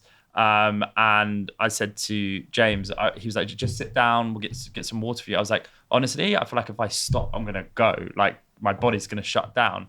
Mate, I was having not obviously the same thing, but that's sort of, I get what you're saying. Yeah. It's like you think that everything you're building is crumbling down. 100%. Yeah, it's horrible. And I was in Bucharest. What are you doing in Bucharest? I've never really found love. I'm 41 and I'm single now, so obviously there's success. You thought you found love and by the way, she is amazing. She really is lovely. But I went to. I said, Andy. Wait. No context. This is falling apart. Can you? Yeah. And I got to. I said, Andy, I'll be away for just give me 2 days. I think this is the one. Just 2 days. You saying against Bucharest. If I've never met this girl, or Raya. So But the fact that he sent a photo of no context, I was with her on the rooftop looking over Bucharest. She set the whole thing up. And I said to her, then I had what he was feeling, because that's my brother. By the way, my heart could never beat without him walking this planet. That's how I feel. By the way, I don't think anything was happening to me. I don't know if it was like anxiety or anxiousness or what. It was a feeling I've never experienced before. And that's why I got worried. But it was just at that point in time when I was like, health is so important. I don't want to ever be in this situation. And I lost control of the business and I lost control of my health. And everything DIRTEA is about taking control of your health, right? This whole concept came as a result of we've lived as a generation of being super reactive and chasing down symptoms, right? And looking for products that are dealing with symptoms rather than dealing with the cause, right? Where things are actually coming from. And the people are now realizing the lifestyles they were living is what's contributing to the way they feel, right? Whether that's mental health, whether that's anxiety, whether that's cardiovascular complications. So everything we do, and it's now inspired by real events, is about taking control of health. So everything now is having your personal life in order and having your business in order, and nothing's more important. Well, there's a balance there, and I think most people don't balance that, because there's some external influences, by the way. I think the thing is, what would you say the balances are? To create a balance in times of turmoil when there's an unknown. Yeah. Or just balance in life in general, in terms of I think that, the reason we got into this whole stuff is because we've been building for years. Like I said, this journey started in 2016. The first time I had a holiday was, I've just come back from Mexico. I was away for 2 weeks. It's the first time I've ever completely disconnected, shut off. Didn't speak to one person from the team. I literally left the office and I went just to switch off. And I think what's really important is my brain, like I say, I'm always on. I'm always thinking about DIRTEA. I'm always thinking about mushrooms. I'm always thinking about the next thing. How can we expand? How can we grow? How can we move this mission forward? And burnout is a real thing. And I think unless your body gives you signs, right? And, Simon talks about his morning routine. Yes, it's too extreme, by the way. But actually, I realized when I was away, I woke up early and I had this incredible section of the morning where I could I think all of this is we've become so disconnected from our health and who we are as humans, right? We are overstimulated or overwhelmed. I'm sure most people that listen to this podcast wake up in the morning and think the first thing they do is look at their phone. I guarantee. On my newsletter that goes out every week, I can see the what time spike with most read. It's 5 to 6 a.m. Yeah, boom, there you go. And pretty much everyone that reads that newsletter is a founder, food and drink founder, FMCG founder. Sure. Which is wild, yeah. Right? It's just I was fucking hell. Yeah, it's mad. And I think the thing is, you're doing that, and then you said when you wake up in the morning, your cortisols are at its highest. You get spot. Well, it's a good thing. They're not going to carry on the science. Not going to carry on the science. Okay. Yeah. So your cortisols are spiking. You're extremely vulnerable, right? You've been asleep and now you're waking up, and you're already overwhelmed by just the waking eye, right? So then you move straight into the kitchen. Most people move to the kitchen and they make a coffee just to wake them up. So now you're over caffeinating yourself. Then you get to the office, whatever. I don't know what anyone does that listens to the podcast. Maybe they're, I don't know, part of a team, maybe they're running a business, what it is. You're moving from one meeting to the next. Your phone's got Slack notifications, social media notifications, WhatsApp. If you've got ADHD, in the first place, you've probably got it even more so because of all this. And do you think, this is a big question, but I've been thinking about this. Do you think ADHD was an undiagnosed thing, or do you think it's a symptom of the smartphone because we're getting peppered all fucking day long? Never, if you zoom out and look at humanity, right, this is like so fucking new. Yeah. And then suddenly everyone's like, oh, ADHD was undiagnosed. And I'm not some sort of doctor, so I'm just something I thought about. So everyone was like to me, oh, you've got ADHD. Yeah.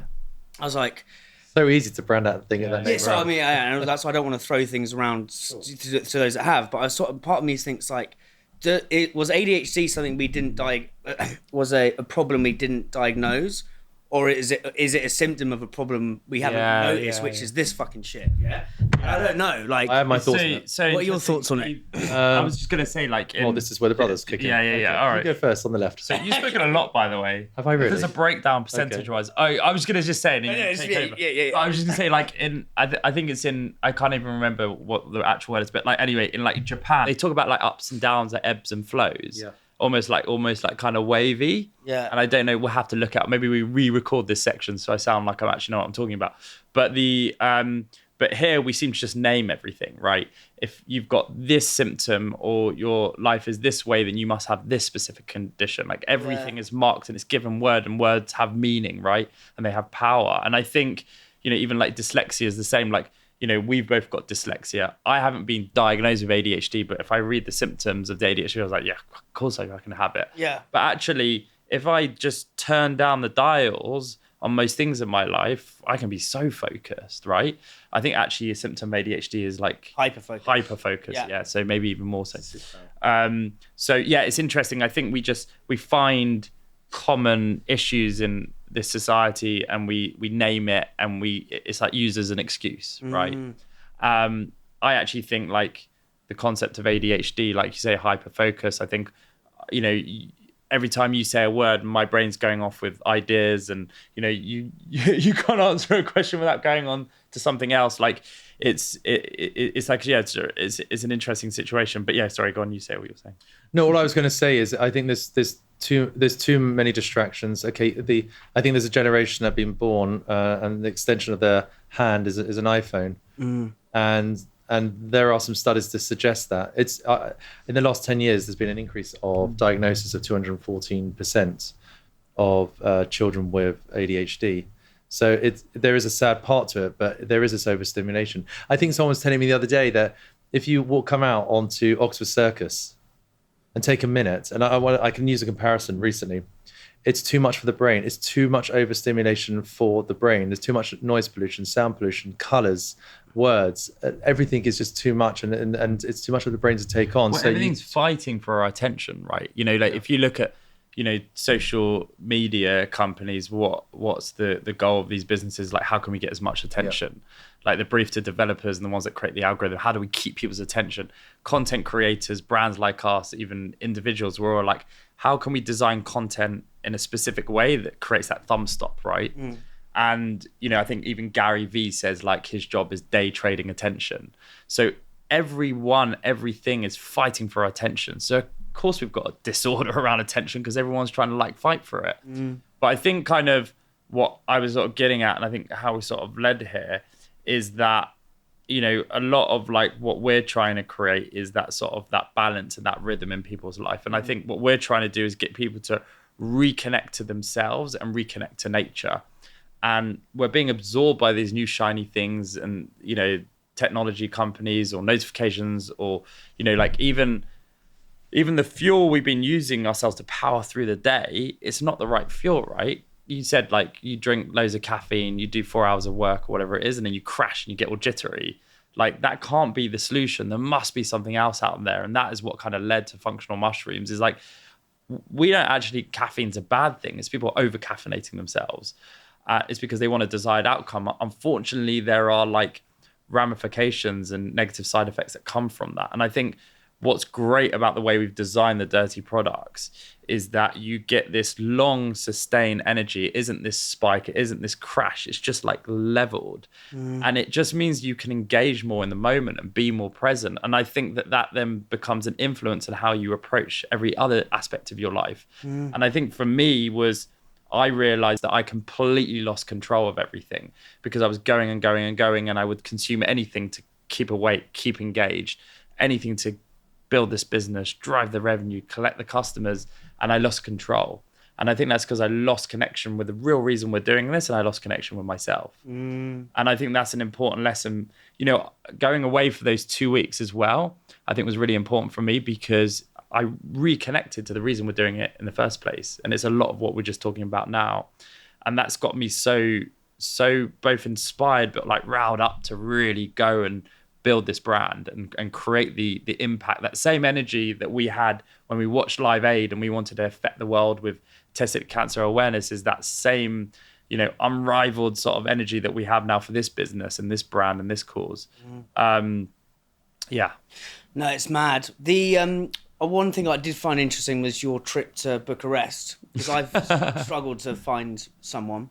Yes. And I think when you've got your own business, it's like, yeah, it does get in the way of it. Like, I basically fuck off a load of dates because I'm just like, sometimes I'd actually just rather do this. Very confident of you. Yeah. A lot of dates. no, as in, okay. I'm not like, as in. No, it's okay. It's how does that rest on your mind, or how, when you're trying to build a brand? Well, I do find comfort in solitude. Like, Right. I'm okay in my own place, my own mind. Actually, someone said to me recently, I feel there's a void to be filled as we build this business. I think I need someone. Yeah. And that same, well, it's actually, I'll say it's Bear Grylls said it to me. I said to him, I think that void I need to fill is going to be this girl. And he said, no, you've got it all wrong. I said, what do you mean? He said, no one can fill that void apart from you. Actually, I'll bosh one of those as well. Yeah, we say take two. If you want to bosh is two. So yeah, bosh is big. Yeah. So and there you go, another one. Yeah. Rainbows. Seeing unicorns, mate, coming up my eyes. Yeah. So it's the idea that not to feel codependent, whether we keep this in or not. Andy, for the last 7.5, 8 months is 8 months. Yeah. With Lily? Yeah. 9 months. Sorry. 9 months today. 9 months today. I've witnessed what it means to have your soul mate, in the sense that, you know, I love my brother so much and we're so intertwined with each other. There's probably some similarities, there's probably a lot more differences you see between both of us and how we operate and our characteristics. And my brother has always been there, and I love it. And I saw him find someone. And the first thing I always remember is how my brother laughs differently, the way he smiles and engages and listens to a stranger that's become someone very close.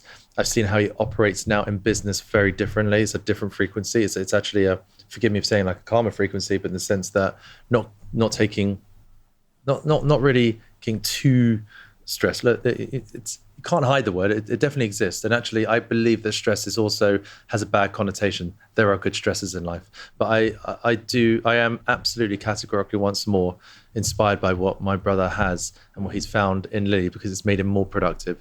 It's given more sense, in my opinion, more sense of a purpose in building a business. So I realized the stakes are very high to find someone. But it's never really been a necessity. I think, in fairness, it may be a bonus. Yeah, because funny enough, one of the 5 rings is void. Like there's water, ground, void. Fire, was it? Fire is the other one. We'll get onto them. But yeah, because I feel like sometimes it's a void that because I did find someone that just didn't work. A void, yeah. And I'm like, am I just going to build this thing and then end up just like lonely? Lonely. Yeah. And it is interesting because I'm about to move back into London with my brother. I don't know. I've got a brother, both single. He's a lawyer, right? But we are incredibly close, and I do find a lot of similarities between. I mean, if we went into business together, I'd end up ripping his fucking head off because he's the complete opposite to me. Like he's he's a lawyer, right? Like not a PhD at all. Yeah. But it's interesting, and it's just it's because something I don't know if I don't want to focus so much on building this to the detriment of like not that finding. Plays on my mind, yeah. It plays on my mind a lot. Yeah. By the way, just I think I realised because were you single a lot before Lily? Yeah, I was. Yeah. I mean, like what we're building with DIRTEA is like number one for me. Like I am. There's a great book actually, the Pursuit one, the Pursuit of the Modern Man. Is that it? The way of the superior The man. way of the superior man. The way. The way of the superior man. yeah. And the whole idea is like, you know, a man has a cause, and that is the absolute priority. And that's when you truly are, a man, when you're following that mission. And then obviously the dynamics of how then you bring, you know, a lover into that. And I think what was interesting for me is that all I ever do is work. All I ever do is think about DIRTEA. All I do is about thinking about what's the next milestone, what's the next goal, what's the big picture, like. And I actually realized on this trip, like, what am I actually doing this all for?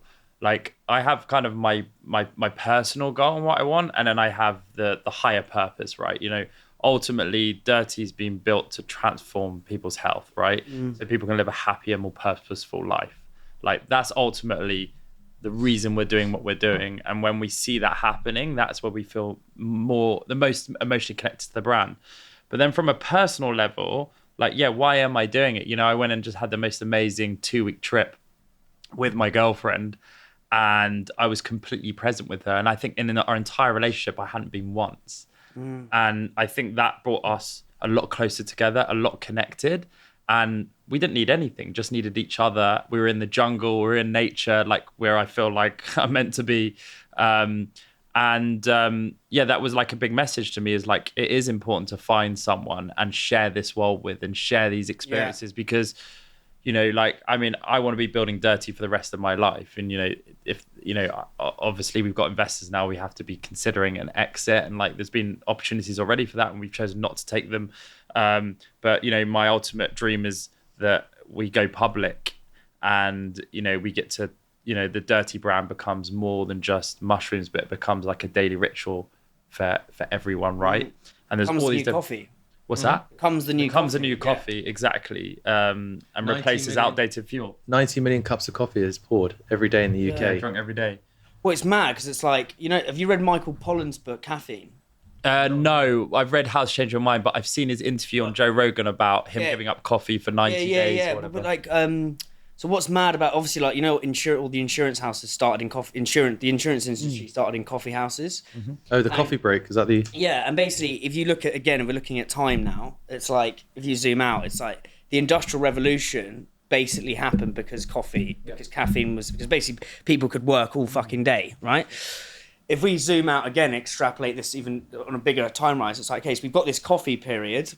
Then comes the social media period. If we're looking at this over, say, 100, 150, 2,000 years, maybe, that's a big jump. But anyway, then it's like, oh, fuck. If you, in time, there is going to need to be something new. Because I believe everything does balance. Eventually, I think half of meditation's going through the roof because all this shit. I think everything does come into equilibrium. Mindfulness. Exactly. So I do think that what you're saying about it being the ritual. I genuinely do believe that, especially for someone who is all those symptoms drinking it.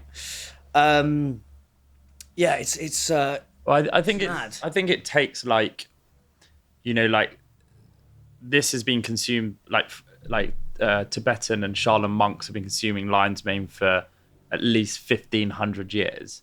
So this isn't some like new ingredient, right? It's thousands of years old.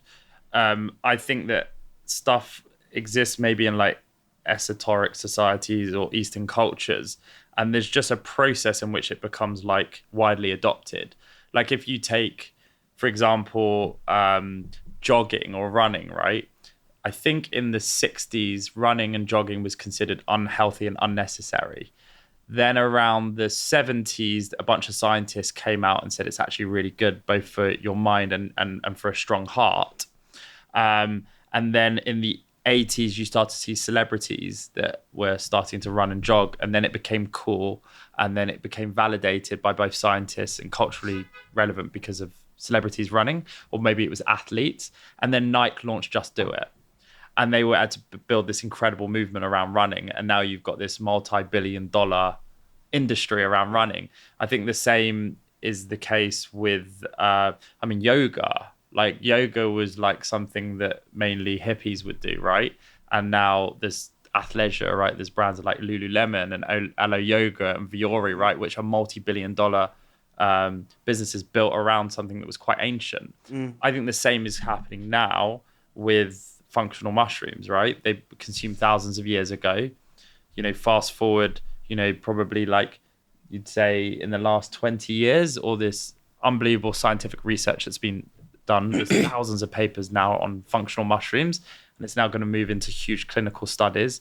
70% of, not 73% of all pharmaceuticals derive from fungi. So it's always been in the ether in that regard. And I think what we've done is a few things. Is like, one is like we're bringing scientists into it. So we have a chief science officer at DIRTEA, Dr. Tara Schwartz, who was just on Jay Shetty and DIRTEA, the CEO, recently, I think. And she's really helping to bring validation of the category. Like our whole thing is like, people always say like, oh, what do you think about all these brands that have now like popped up at nowhere? No, like mushrooms has become a thing. Like we were a lone wolf and now mushrooms are everywhere, right? And I'm like, it's a great thing, right? Like we're not the only ones now like singing about functional mushrooms, which means it's just going to grow the market. Of course, the majority of brands that are in the marketplace, don't have the knowledge, the expertise, and the access we do. So I think we think around 80 to 90% of products out there aren't actually real mushroom. That's just powder and filler. It doesn't actually have the compounds in it. So there's real limitation there. That's part of working with Dr. Tara. And we have great people like Merlin Sheldrake we work with, and Gino Ferrucci, the president of the Fungi Foundation. We need to really bring knowledge to people so they know what they're picking and selecting. Otherwise, they're just drinking stuff that's not going to deliver the effects. What's Tara taught you guys? Like, what are some of the lessons? Not necessarily about mushrooms, but like... Oh my goodness! Lessons from Tara. I've got so many. Well, just give us like, if we could boil it to 3, 4, 5. Well, she's a neuroscientist. So let me just tell you one before I tell you. She's her genius, which Steve Bartlett will attest to, many will. Even Theo Von, she was recently on. Do you know Theo Von? Yeah. Insane. He's the fucking biggest G in the world. Yeah, absolutely. I love him, yeah. But then a great validation. A neuroscientist on there, a British neuroscientist on there. She takes the complication of an area of neurology and she simplifies it by storytelling. Wow. And by the way, that is one of the great art of being a scientist, like Merlin Sheldrake, like many others who can take this area and use storytelling, not statistics, and not, because we don't really resonate. I think we want stories more. I think stories are so important that we can resonate to. She's taught me a lot about brain health for obvious reasons, but more about ancestral wisdom of what our ancestors were doing in order to look after the brain. She's also really good at taking like spiritual concepts that have got like become quite mainstream now, like things like manifesting and applying science to it. Yes. Okay. So let's do that. Let's like say I'm trying to manifest this into like unapologetic, like a massive fucking podcast. I believe in you anyway. Yeah. But like, as in, like, and I want it to be like, I want to be able to help brands all over the US. I want to be flying on a PJ, like that's. I want to do all that shit eventually. Yeah. Still got a long way to go from with your wonderful wife. Yeah. From me and Rich are still in the Ford Fiesta at the minute. It feels like Del Boy and Robbie, but we will get there. But like, what are some of the things that she could say about this? Because again, people listen to this, like people look up to you guys and think, "Fuck me!" Like the brand, and it is astounding what you guys have built. But like, how do you manifest, and what's Tara taught you about that? Because I think it is a hooty footy wanky thing, and it's but no, it's not. This is why science is so important. Exactly. Yes. Sorry, I think many people perceive it as that. That's what I'm trying to say. I believe in it. Yeah. I think, and a lot of that's because it needs to be articulated in the right way, and it's also how you sort of apply it. I must also mention that the Queen of Manifest is an investor in DIRTEA. Her name's Roxy Nafalsi. Right. And she has a whole book on 7 steps to, I think, living your best life, and she's actually kind of made it a lot more accessible and modern and contemporary. And I think because a lot of women in particular look up to her and inspired by her. But I think, like, from me, I have my own view of manifesting, and I think it's a mindset thing. Right. So for me, it's like, it's like having a dartboard, right? And having a dart and knowing exactly where you're throwing it, right? Unless you actually have a big dream, you don't really know where the destination and where you're going. I think you have that dream and then you set yourself goals to how you get there. I think what's really big for us is like, we have a huge dream for DIRTEA, right? And we've had it since the beginning. Like, we know exactly where we're taking it, exactly where we want to go. And that's almost like our compass, right? And every decision we make is based on that. And a lot of that is built around our why, right? Our purpose, our passion. That's the kind of the big manifesting the mission. And then as a result of that, we have these very clear steps and goals of how we're going to get there and what is the strategy that's going to enable it, what we actually going to do to manifest it ourselves. I don't think it's a case of like, let's go and cut out some pictures of some like a nice house, a nice car, and all this kind of stuff, and then, you know, and then pulling it in the drawer. I think there's a reason to do that. You know, isn't just that, but there's a reason to that. Is because I think when you make something tangible and you feel it, like you believe in it a lot more, right? I think a big part of it is like having like self-belief and confidence, and it's all these like, you know, positive affirmations, all this kind of stuff is about like, how do you cultivate a mindset that's going to get you there? And unless you believe in it yourself, it's never going to happen, right? And I think a lot of what manifesting is about becoming that future person you want to be, right? You know, you walk in, like, for example, when we did our first ever business, right? Like, we were nobodies, right? Absolutely nobodies. That business was the Leeds thing. Oh, well, yeah. I mean, I guess our first kind of big thing was that feeling nuts. Right. Okay. Yeah, but we've built businesses. One of them's called Velocity Black, which just sold to Capital One for 330 million. Like, we've had some incredible like stories. Which was that business? Yeah, when you say that number, don't dance around that number. That's a big number. You just said. Yeah, so that's a really interesting story. So what was it? Capital Black.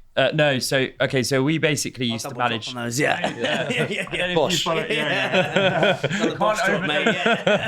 can't overdose on mushrooms. Oh, that's great. Yeah. So fucking shitting the whole thing. So basically we used to manage and promote David Haye. I don't know if you follow boxing. David Haye? Yeah, the heavyweight champion. I was in Costa Rica, yeah? Oh, yeah. Santa Teresa, you know, who goes out there. Yeah. And I was in a gym, and and that was when he was doing the whole thruple thing. You know, when he had the two... Yeah. And like everyone was playing it cool. And I've got a mate who's Cam, who's a Scouser, and he's like, David, mate? He's like, David, teach me how to get in a fucking thruple. He's American, like, because loads of Americans were in Santa Teresa. They're like, who the fuck is that guy? And it was just like... I went up to him, and then... because his kids go to the school I went to. St. John's. Yeah. And anyway, I was doing a gym sesh, and he was like, I was just on, like, it was one of those jungle gyms in Costa Rica. Wicked, yeah, it was fucking sick. And he was like doing in between sets with me. Obviously, I went back to the villa. I was like, lads, just train with David Haye, mate. Not like that at all. But got you. So he was, you were managing him. Yeah. So we basically agreed a deal with him a while back to take over his brand and his fights, promote him. That's one of that main table there. Fuck off. You can flick through and see. Mate, you do look like a samurai in that, mate. That's bad. Yeah. That's hilarious. I got told Moby most of the time, so there you go. That's jokes. So what year was that? That was... 2016 was that press conference, January, yeah. Oh, so he was still fighting then? No, Well, we brought him back. Yeah. Right. We did the big... So, the thing that was really what he was attracted to us was... That's hilarious. So, basically, back then... This is proper going off topic, I don't know. Yeah, mate, just go. Yeah. Okay, so back then, and now as well... no, it's not off topic. You just sold that. There's a massive exit there. Right, yeah. So, true. So basically back then, me getting to the velocity thing is this sort of, but I'll do it quick. So back then, like, boxing was controlled for a combination of Matchroom. So do you know Eddie Hearn? And Barry Hearn and Sky Sports. And David has always been kind of a rebel in the world of boxing and always wanted to do things differently, right? So he didn't want to do a deal with Matchroom because the only way you could be on Sky Sports was you had to be promoted by Matchroom, but he wanted to promote himself. So I won't go into how we know him or why he was attracted to work with us, but he basically said he wanted to partner up with us. He wanted us to manage him and co-promote his fights. Yeah, but no, maybe do tell me that, because that I would learn a lot from that, because it's about, I think, people listening to this and myself in terms of getting guests on. Like, I think someone said you've got to be easy to interface with. In part of life. Like, you guys are clearly very good at that. That whether someone's listening to this going to a Sainsbury's meeting, someone's listening to this going to get an investor. Like, like I've got a mate who's raised money for a brand called Local Beer. He's so fucking good at golf, right? This guy, there's 3 founders. They send him out on the golf course. Oh, really? All these guys love him, but he's got the gift of the gab. But it's like, and that's how they've got this. But yeah, like talk. Because there's loads in that. Like, how are you easy to interface with? No, sorry, that's I understand. No, it's a good point. What attracted him to want to work with us? Yeah, or like, how do you get these people? Yeah, how do you pull these people into your orbit? I think that's one of your superpowers between both of you. Like, I think it goes back to the point I was originally making, which was that in the beginning we had nothing but just this unwavering sort of ambition and belief, where in our mind I think we almost thought we were what we wanted to be. You know, what is that future self? So like being in front of people, I guess there's an infectiousness to the way we talk, but they actually believe we're going to pull off this. Yes. You know what I mean? They Sick. just, yeah. I mean, what did you say to David? What did you say to him? Like, Oh, wow, yeah. oh, when we pitched the idea of working with him. How do you pitch David? Like, as you say, the world of boxing is basically a duopoly. So yeah, look, I mean, basically, like, you know, understanding culture and understanding brands and understanding also how to stand on the shoulders of giants to build is something kind of principles we've always lived by, right? Stand on the shoulders of giants to build. And how does that link to David? So, okay, I'll tell you. Yeah. So basically, I remember, so he was like, I love these guys and I don't want to work with Matchroom. I want to do something differently and I want it to be modern and contemporary. He was like, boxing is boring. You guys are interesting. You're innovative. You think differently. I think you could do something magical here. So we basically pitched to him that we didn't want to go to Sky Sports. We wanted to do something a little bit unique, which was a few things. So the first thing was national broadcasters didn't want to work with boxers. They kind of felt like they'd been mobbed off by them. They like BBC, ITV. They gave you a platform, build up your brand as a boxer, and then you fuck off basically to Sky Sports and make all the money on pay-per-view. So our idea was, what's the largest non-PBS broadcaster in the UK that has a boxing type audience, which was Dave TV, right? Which I don't know if it's big now, but back then it was, after Channel 4, it was the biggest network in the UK. It's owned by UK. Yeah, I know exactly what Dave is. Yeah. And it basically, most of its programming was like reruns of. Yeah, that's what I would presume it to be. Yeah. So we said, why don't we go to them and pitch them? Let's do the first ever live sports broadcast. Perfect audience, right? And 48 hours after pitching them, I said, let's do it. And we managed to do the first ever live sports broadcast on Dave TV. The biggest viewership they ever had back then was about 500,000 views. We got 4 million people tuned into it. Amazing. Now, what we did is, he had just fought Klitschko. He had a bad name in boxing. We were like, we need to win back credibility. We need to gift this fight back to the people. So we're going to make it free, which is unheard of, like of a prize fighter, former heavyweight champion. So we put it on Dave TV. And then we were like, right, how are we going to get people to Dave TV? So we did a variety of different things. So back then, Lab Bible was mainly a Facebook page, right? Yeah. And we went to Lab Bible and all they would do is like meme content, right? They'd take memes, you send them in and they would repurpose them, send them out, and it would go viral. We basically said we want to do original content, right? It was very rare for brands to be thinking in this way of original content. And we want to basically create a documentary on David coming back to the ring, the guy he was going to fight, which was some unknown Australian boxer. Because ultimately, and it's like the F1, right, with the thing on Netflix. Drive to Survive. Once you know the story of these drivers in the background, you just want to watch the Formula One. That's our premise. You're like, if you know these guys' stories and where they come from, and it's like good versus evil or whatever it is, you're going to want to tune in. So that's going to lead this whole audience we can capture through standing on the shoulders of giants, Lab Bible a giant, and bring them to this live broadcasted moment. We then went another step when we basically, this kind of backfired on us, but we basically were like, how do we get like influencers and creators to, and by the way, like this is back in 2016, no one was thinking in this way, particularly in boxing. So we basically tried to convince KSI to fight on the undercard. So this is 2016, right? Yeah. We brought him into the ring with his manager. Brought him into David's gym. We shot a whole YouTube video. It got millions of views, and his whole audience therefore wanted to come to Dave TV and watch the show. He didn't agree to go and fight on the undercard, but then fast forward a few years later, and now this whole thing's great. YouTube. Yeah. So we're actually the reason that YouTubers are now boxing. Yeah, by the way, that's mad. But obviously we haven't benefited off all the money they've made, unfortunately. But anyway, I'm kind of like going way off topic. So David basically introduced to us the founders of an app called Velocity, which basically was payment and reservations for restaurants. He introduced them to us, and they were like, you guys know how to like turn like nothing into something and making it relevant. We want you to help us build this brand. So we ended up working with the founders of Velocity to create something called Velocity Black, which became this digital concierge platform, which basically was like the anything buttons, what we originally called it. And you could go into this app and you could organize your entire lifestyle. You could be like, next week, I want to go to Ibiza, curate the whole thing. This is my budget. It's got your credit card. It's got your passport. It will sort the lot out. And you use the app then to navigate all these experiences. Or it'd be like, you can go on the app and it's like the Netflix of experiences. You could book, like, fly to the curvature of the earth. All right, book. Swim with orcas, book. So we ended up actually transforming that from Velocity into Velocity Black, and they actually had to shut down Velocity. Like, Velocity Black was the kind of the thing to promote the wider app, but it became the business and it became a membership club, and we helped launch it around the world. We did parties at Coachella, and we built up the database to a couple of thousand, and then we came up with this is the shoulders of giants again.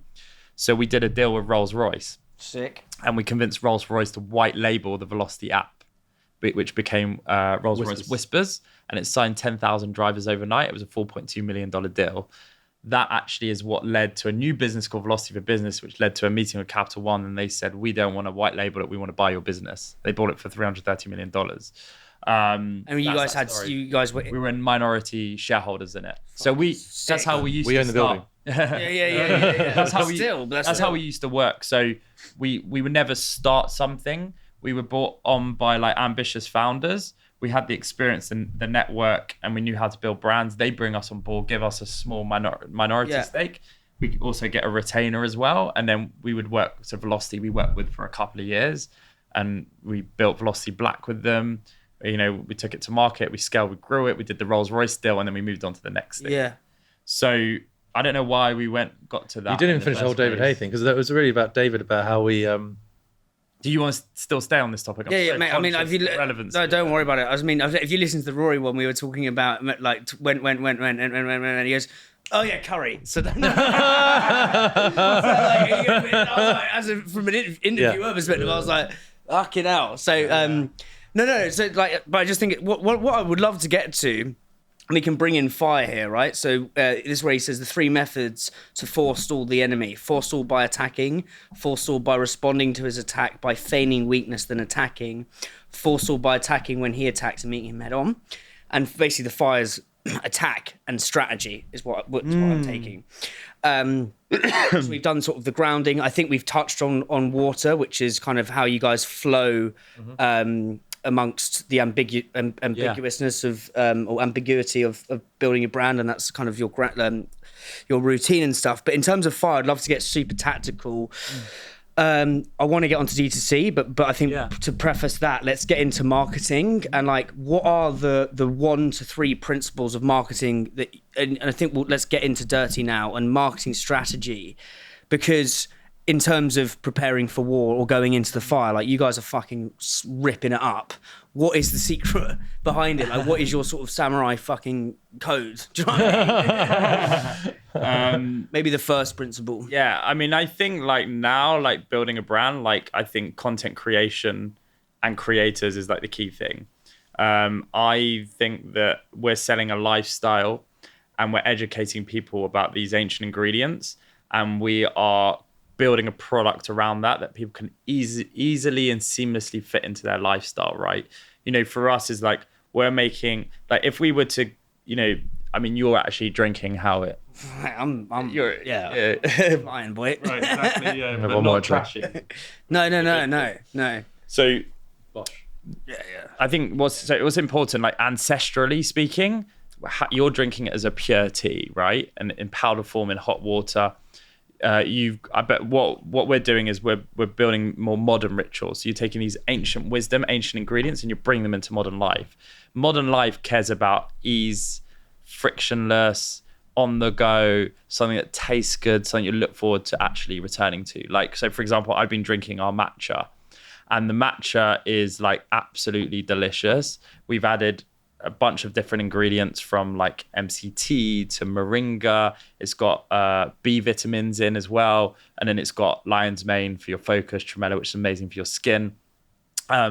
And we've created a drink that does all these incredible things. It's just not normal matcha, right? Because it has all these additional benefits, but actually tastes good, right? So effectively, our whole principle is like, these ancient ingredients, they exist. Let's put the right manufacturing and production process in place, the extraction process, so we can create the highest quality products. Like, quality is everything to us.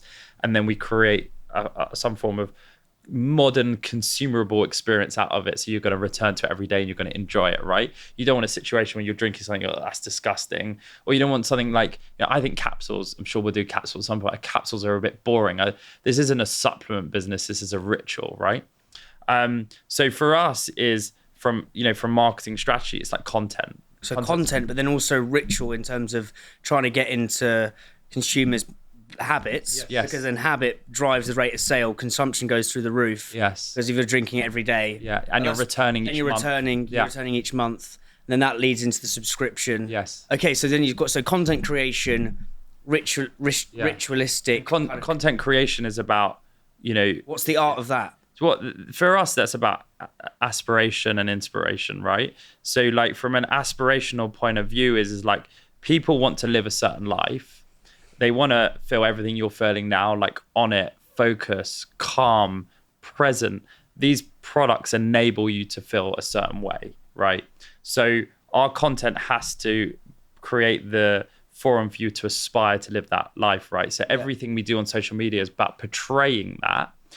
So that's the lifestyle component. And then it's the education, right? So most people think that mushrooms come in the form of soup or on your pizza or on your pasta. The idea that it can help you focus better is like something that they can never imagine. So a lot of what we have to do is like the education as well. Like, particularly as being the authority in the marketplace, right? You mentioned one other brand that's been at it for 14 years, right? But because other brand, I like that. Yeah, exactly. But like, we've really focused on efficacy and quality and being the authority. And to the degree, I think you'd agree, in the UK, if someone mentions the word mushroom, they say name a brand, it's DIRTEA. Like, we are that. It's home appliances. You think of your brand is the category. I would agree with that. Yeah. And I think that we've opened it up to others to come in as well, right? We've really led the way, and in order to maintain leadership, we need to continue to innovate and grow the category, right? We don't think any other mushroom brand that might exist out there, that's not our competition. Our competition is things like coffee, right?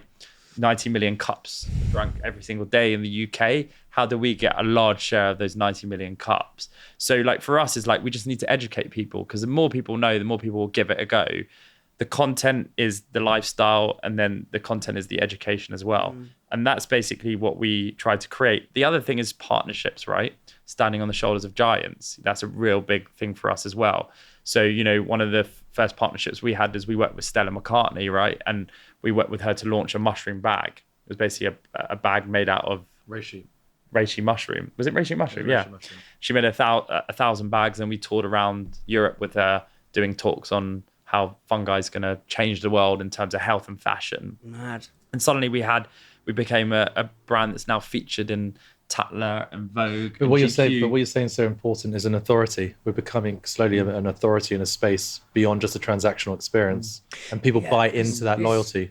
So do you know Seth Godin is the marketeer? Yeah. So I have had him on twice. He's coming on again, and that's the last one. But congrats! I asked him a fucking weird question, and I was like, "What are the marketing rules that were around 400 years ago that will still be around in 400 years' time?" And he was like, there's three things that create change. It's like status, affiliation, or connection, or freedom from fear. So basically, like, if you're fucking drowning, you're gonna. The last one's kind of a bit nebulous, right? But like, the first two are really important. It's like, how does your brand give someone status, and how does someone give them connection, affinity? And it's like, you guys are doing that. So like, the Stella McCartney thing is status. Yes. The Bear Grylls thing is status. The Mo thing is status. Yes. But then the community and the connection, the Serpentine, And I'm now sort of beginning to piece together how you're kind of building this brand. One thing you said actually, I think is so important is that the community part is absolutely fundamental. It's the heartbeat almost of DIRTEA.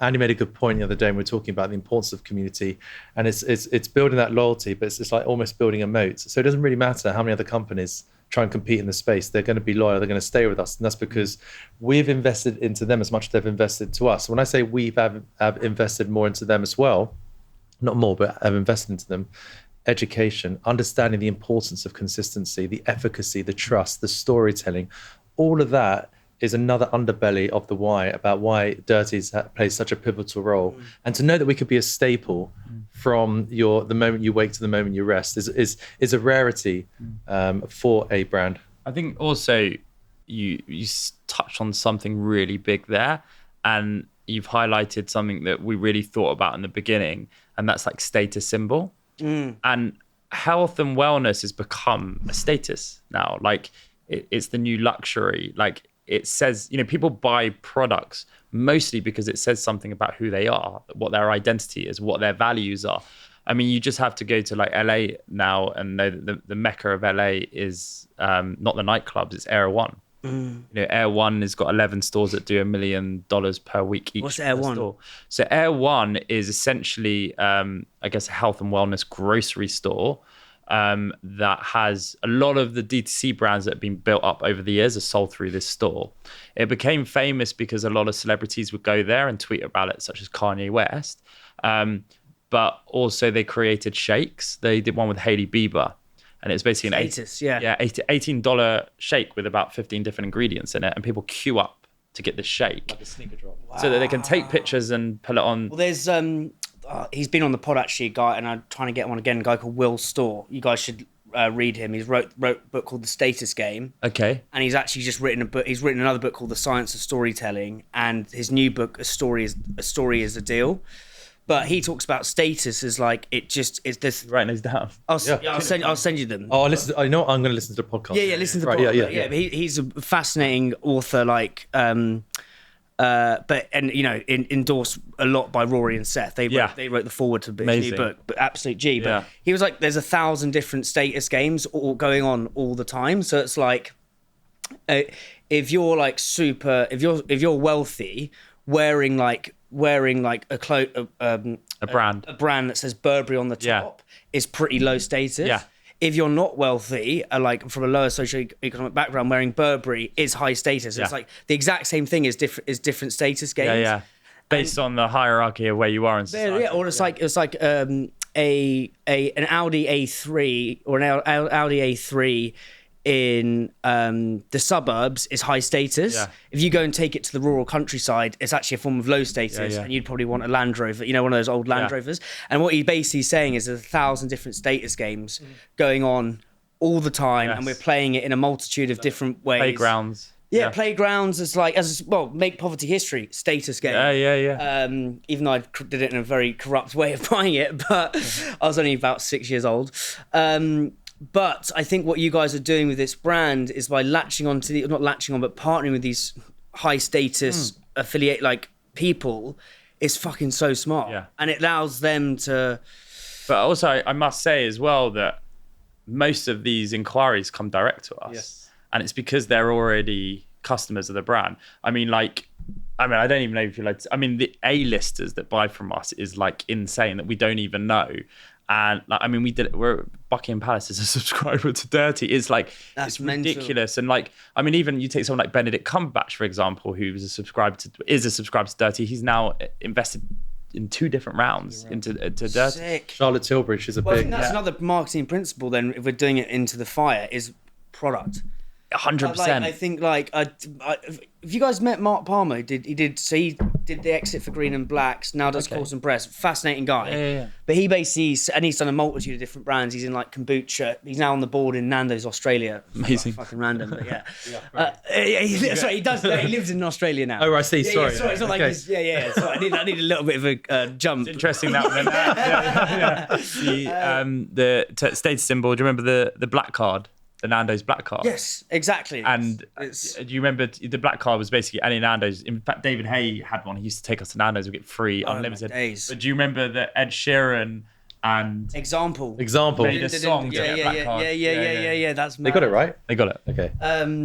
What was I saying again? Status. Everything is marketing. Yeah. And what he basically says is he'll look at his cogs and say, I'm going to spend more on this ingredient of rhubarb because that is marketing. Because people like the accountant will look at that and say, well, hang on, our cogs are going up. And you're going, well, actually, no, that goes under the marketing bucket. Yes. Because if it tastes like shit, people won't want to go pick it up again. You know the Corson Press rhubarb? Yeah. Infamous drink. Yeah. Well, maybe not infamous. I love that approach. Yeah. It's so I mean, clever. that's exactly That's how what we it's product as well. we view that as well. I mean, like, our product is extremely expensive to make because we only want the best quality, because our principle is that we're creating for the efficacy, and our community, our customers are our best asset, because if it works, they're going to tell the next person. I mean, I remember, unless you were being really nice, the message you sent me when I sent you product, I think you were blown away by how good you felt from it. So we really pride ourselves on that, on the quality of the product and the taste as well, because ultimately it doesn't matter how good your marketing is, you're not going to have a good retention business. You're not going to have a customer that comes back. They're not going to speak about you. It doesn't matter if it's like, get £10 if you introduce, another. People don't care about that stuff. Like, the principles are, you've got to have a phenomenal product. And I think to us as well, like, this mushroom appears on every product. That's like the badge of honor, right? I don't think we've both got the DIRTEA on. No. It's a badge of honor, right? Like, DIRTEA is a status symbol, right? Oh, God, and I think by way of association, like you say, I mean, the interesting thing for us is like, every time we do a form of execution as well, the experience has to be phenomenal in terms of when you think about marketing. Like, I remember we spoke at Business of Fashion. It's an amazing thing to read, but they have something called Voices, which is like a Hallmark event they have every year. And the year we went, Jay Shetty spoke, Vivienne Westwood, president of Balenciaga, and for some reason they wanted me and Simon to talk about mushrooms, right? So it was at Soho Farmhouse. It was over 3 days, and I remember no one knew who we were. We just started DIRTEA, that now everyone knows the brand, but no one knew who we were. And then we spoke, and then everyone came up to us and said, "How can we work with you?" I remember one guy, this French cool guy, dressed really well. What was his name? Seb Mans came up to me and he said, "I'd love to work with you," and I'm like, I don't want to be rude or anything. I'm not in the fashion industry. Like, can you tell me who you are? And he was like, "I run Selfridges." Oh, sick. And I was like, "That's amazing." And at that point, he said, like, "We'd love to put you in the stores." And I said, like, "I'm going to be completely honest with you. We only really care about building this brand right now, direct to consumer. Like, we're building a subscrition base, all this kind of stuff." Yeah, retail's never on our radar then. Yeah. No, not that. It's always been, but it But wasn't not yet. priority. We weren't ready for it yet. And he said, "Well, tell me what you want to do and I'll make it happen." And I said, "I'd love to see the world's first mushroom bar in Selfridges. And I'd love to put it in a place in a really unexpected place, and everyone comes up and they go, like, what is mushrooms? Is it going to make me high? I'd love to have that situation." And he said, "Let's do it." And I remember at the bar, a lady who came up said, "Oh, this is Seb, Andrew. This is who I wanted to introduce you to." And he went, "Don't worry about it. Deal done." And 4 months later, we had the world's first mushroom bar in Selfridges at the entrance. Off Duke Street. Yeah, so you had like Loewe, Louis Vuitton, Gucci, and DIRTEA in the middle. Status, you're getting all those things, brand association. And also, when you say status, yes, I do. I was going to say that, 500,000 people came to that bar whilst it was live. We became the fastest growing brand in the history, food and drinks brand in the history of Selfridges. We were in the windows as well, actually. That's part of the display from the window that's behind you. They came back to us and they said, "We want to do a full-time concession with you." Amazing. So we now are the only wellness brand. We actually contribute to 50% of their sales in terms of health and wellness. So I think what's really important for us, and that's why like the truck has become, because we will have a physical space at some point. That's definitely a real big ambition. We want to bring a really cool place to bring the community together, and like. Do you know Purdy and Fig? Yeah, he's a really good mate of mine. I listened to that podcast. It was great. But his whole thing is build on D2C, and then I think he eventually wants to bypass, the big four grocery retail and actually have his own sort of. Cool. Like an ASOP type scenario. Exactly. Yeah, exactly. But it's interesting how you guys have built specifically on D2C. Let's go into the D2C. Yeah. And kind of, because I think what people liked about the episode, because I went to uni with Ruben. Oh, did you? Sorry, no, I didn't. I went to Manchester, but went to go and party in Nottingham a lot. But he was with my. Oh, brilliant. But we used to talk about ideas, the whole thing, talk about like manifesting and shit like that. It's because he had a business. In terms of timing, he basically set up Zap, your mate. Yeah. But in 2015, and it was called Pinger, and it didn't work because all those Zap things kicked off because of timing, right? The timing's so. Was it Magic? Not Magic. There's a company that basically invented every Apple product. But Apple just General Magic. Right. General Magic. Have you ever seen the documentary? No. Please. Phenomenal. Please General watch Magic, it. Phenomenal. yeah. Please What's watch it it. saying? So basically, Magic created the smartwatch, the smartphone, like every Apple product. So if you take the smartphone, for example, they launched it into the market and it was a bold innovation. Yeah. But the issue that they had is that 3G hadn't launched yet. So people were using these phones and couldn't do anything with them. They couldn't really truly connect to the internet. Yeah. So, I mean, just the way that Steve Jobs, and this is like not that we ever compare ourselves to him.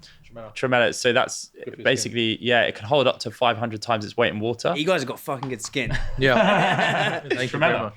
Yeah. It actually, it's more powerful than Might find the love of my life. That's how I did it. I just gift product to girls that I fancy. Yes, it's actually more powerful than the hyaluronic acid because it can penetrate the skin deeper. And it basically creates the ultimate environment inside the body to produce natural collagen. So it's like a precursor to collagen. So, there's lots of debates on whether you should be consuming collagen. It's actually better to have tremella because it produces natural collagen in the body. The immune system. Oh, nice. And natural energy as well. Yep. So basically what Steve Jobs was incredible at, and that is like I think for many reasons we would look up to someone like him, is just like understanding culture. Like he would hang with musicians, he would listen to rock and roll music, he would do LSD, he was a hippie, right?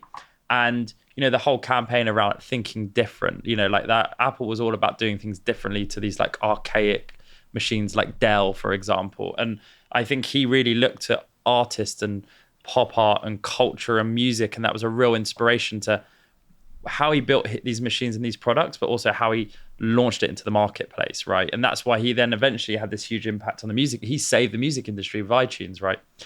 But what he was phenomenal at was timing.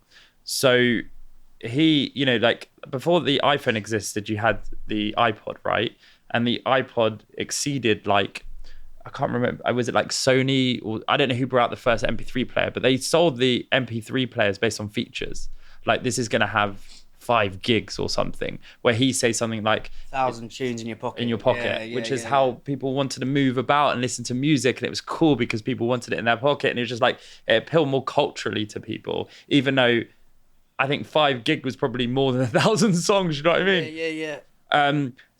But then that iPod is what kind of evolved into the iPhone, right? And the iPhone was launched at the right time because 3G was there, or was it 2G or whatever it was? Like 3G was there, so therefore all these apps and all these things you wanted to do on an iPhone were made possible because the technology existed. So I always sort of explain it. It's like, do you surf? No, neither boogie boarding in Portugal. Neither do I. Yeah. But the analogy is amazing. Is like when you go surfing, right? Some people will get up on the board too early before the wave comes and they're full off the board, right? Some people will see the wave coming, the wave comes and they might just get like half of the wave or the end of the wave. Some people just got the timing perfect. Oh, mate. And they get up on the board just as the wave's appearing and then they just surf it. So and this is what again, Seth Godin's book, This Is Strategy, is the best book I've ever read of him. Really? Oh, mate, it's fucking genius. Like I've like read it twice, but he's got and again, this is where I sort of got into the ideas of nature and business, because he'll talk about forests and you plant your seed, which is your brand positioning. So his 2 things are pick your competitors, pick your future, pick your customers, pick your future. And he's basically saying you can plant the seed in a forest, but you're going to struggle to get light and attention. It's like, the way he says it, he's just such a poetic speaker. But he says good surfers pick good waves. And basically by that he's saying is it's basically the kind of theme is timing. And it's like, you're not, the best surfer isn't like, who wins a surfing competition isn't necessarily the best surfer. It's because that day he or she picked the best wave. And I think what you're saying, it's that master the art of timing. Yes. There's something in that. Yeah, 100%. And I think also you have, it's not necessarily the best thing to be the first mover as well. Because suddenly, if you look at, actually a great example is like MySpace. MySpace technically created social media, but like, where's MySpace? Facebook is here now, came with a better product, way easier to use, better vision, better innovation. I think, we weren't the first ever mushroom brand, but we did it at the right time and we appealed to, I wouldn't say mainstream yet. I don't think mushrooms have gone mainstream, but it's got the trajectory to get to mainstream. Yeah. I think a lot. How did you come up with the name Dirty? So good question. So I think one of the first, I remember when we told, do you know Sir John Hegarty? Yes. Yeah. Do you know him? Yeah. Very good, very well. Do you want An introduction? Yes. I fucking love that. His book. Yes. Amazing. Do you know when he says you're more creative in bad weather? Yeah. I love that. Yeah, I'd love to speak to him. Yeah, 100%. We'll connect you. Oh, brilliant. 100%. I would love He's to. a lovely guy and he's got some insane stories. I've Actually, read all of his books. I often refer to him and I'm talking about it right now, which is, the Levi How did you ad. guys meet him? So when we started our venture studio, there's a lady called Kathleen Saxon, who put us in front of loads of people in the media and ad industry. Yeah. Because Feeling Nuts was a huge success. We won and everyone wanted to meet us. All the big agencies. We won a Cannes Lions, and then everyone knew who we were. Yeah. Feeling Nuts. So basically, she did like a round table at the Soho House, and from that, they all basically tried to either get us to work for them or help with clients. And then one of them was like, "You need to meet John Hegarty." So we ended up meeting John because he has a garage. Yeah. Yeah. And they actually invested in Calm as well, and Michael Axton Smith's become a dear friend of ours and a mentor for us as He's well. the founder of Calm. Yeah, he's an absolute legend. But yeah, so with John Hegarty, I remember. So one of the things I love that he talks about is he talks about when everyone zigs, you should zag. And there is the old Levi. I think it came from the old Levi ad where you had like an image flooded with white sheep, and there was one black sheep that was pointing the other way. And that's kind of how I feel about the wellness industry now, because when we were out originally, I think we were kind of the first brand to really make it cool, make it lifestyle, make it aspirational. Like, we wanted packaging you wouldn't put in your cabinet, you would leave it outside. Everything's designed, it's so beautiful, you want to leave it. It's like a jewel in the kitchen. Yeah, it's like, there's another principle that I love, again, just from speaking to people on the pod, is like steal the clothes from other categories. And I love that. And it's like I know the example I always say is like I went. We do that a lot, actually. And that's basically. We look at the beauty industry a lot. Don't look where everyone else. I actually have no idea what any other wellness brand's doing. I have no idea what any other mushroom brands are doing. Well, it's like kind of what Trip did with. I remember walking around NOPE with it's like some. It's a waste of a journey to East London to go to that. It's like some trade show. Natural Organic Products Europe. It probably is quite worth a visit. But it was all like, it was either wacky ganja on all the CBD stuff, or it was like, it almost looked like ingredients you'd get in the pharmacy. Yeah. And then basically Trick came along and made it more of a lifestyle brand.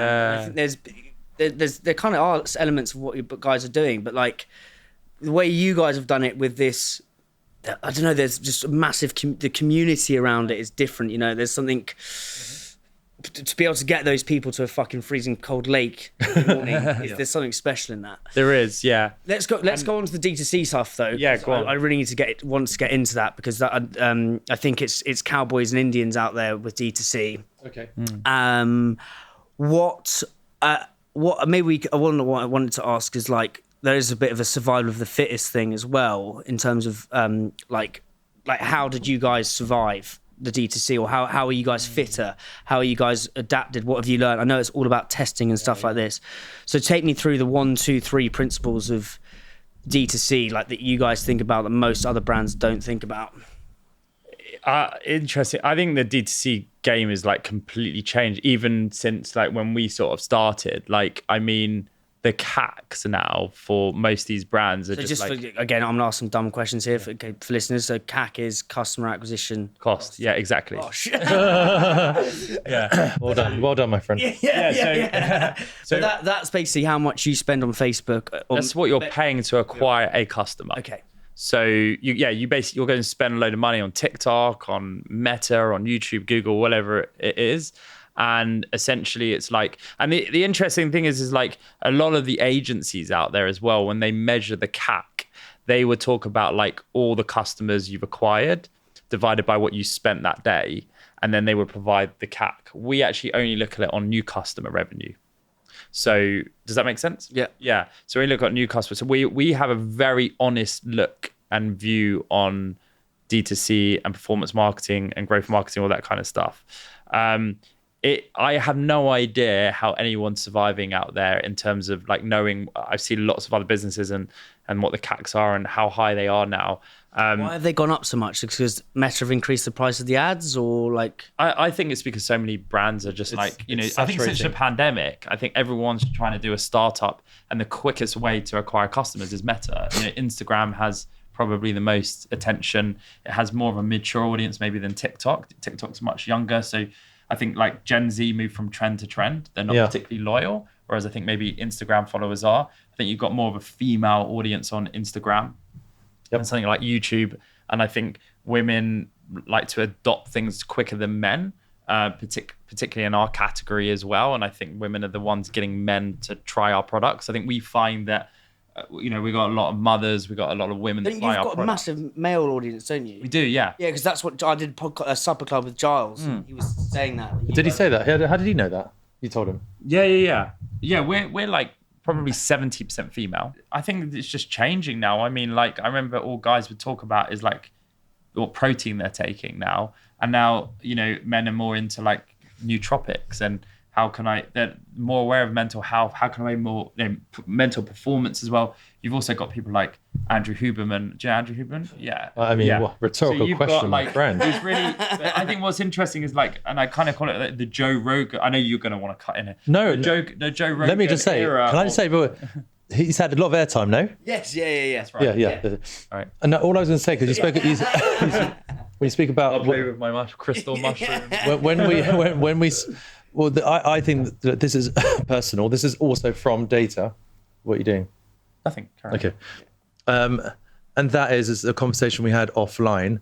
The one thing I really don't like about D2C is this concept of manipulation versus inspiration. Yes. And I say manipulation because it's a Gary V kind of approach about, you were talking about getting attention on this like clonk, clonk, like dopamine jackpot machine. And I think, I don't think it's fair sometimes, and how D2C works on the idea to get that attention, like push to sell, using certain languages, certain words to stop someone in their tracks. Manipulation. I just said manipulation versus inspiration. Yeah. I think we're at a different time now. I think there's a zeitgeist that's going to move into this revolution in wellness, where people invest into storytelling, people invest into more long form content. If we are true to the heart of a business that's built on community and loyalty, we have to be true to the idea of the story that we tell.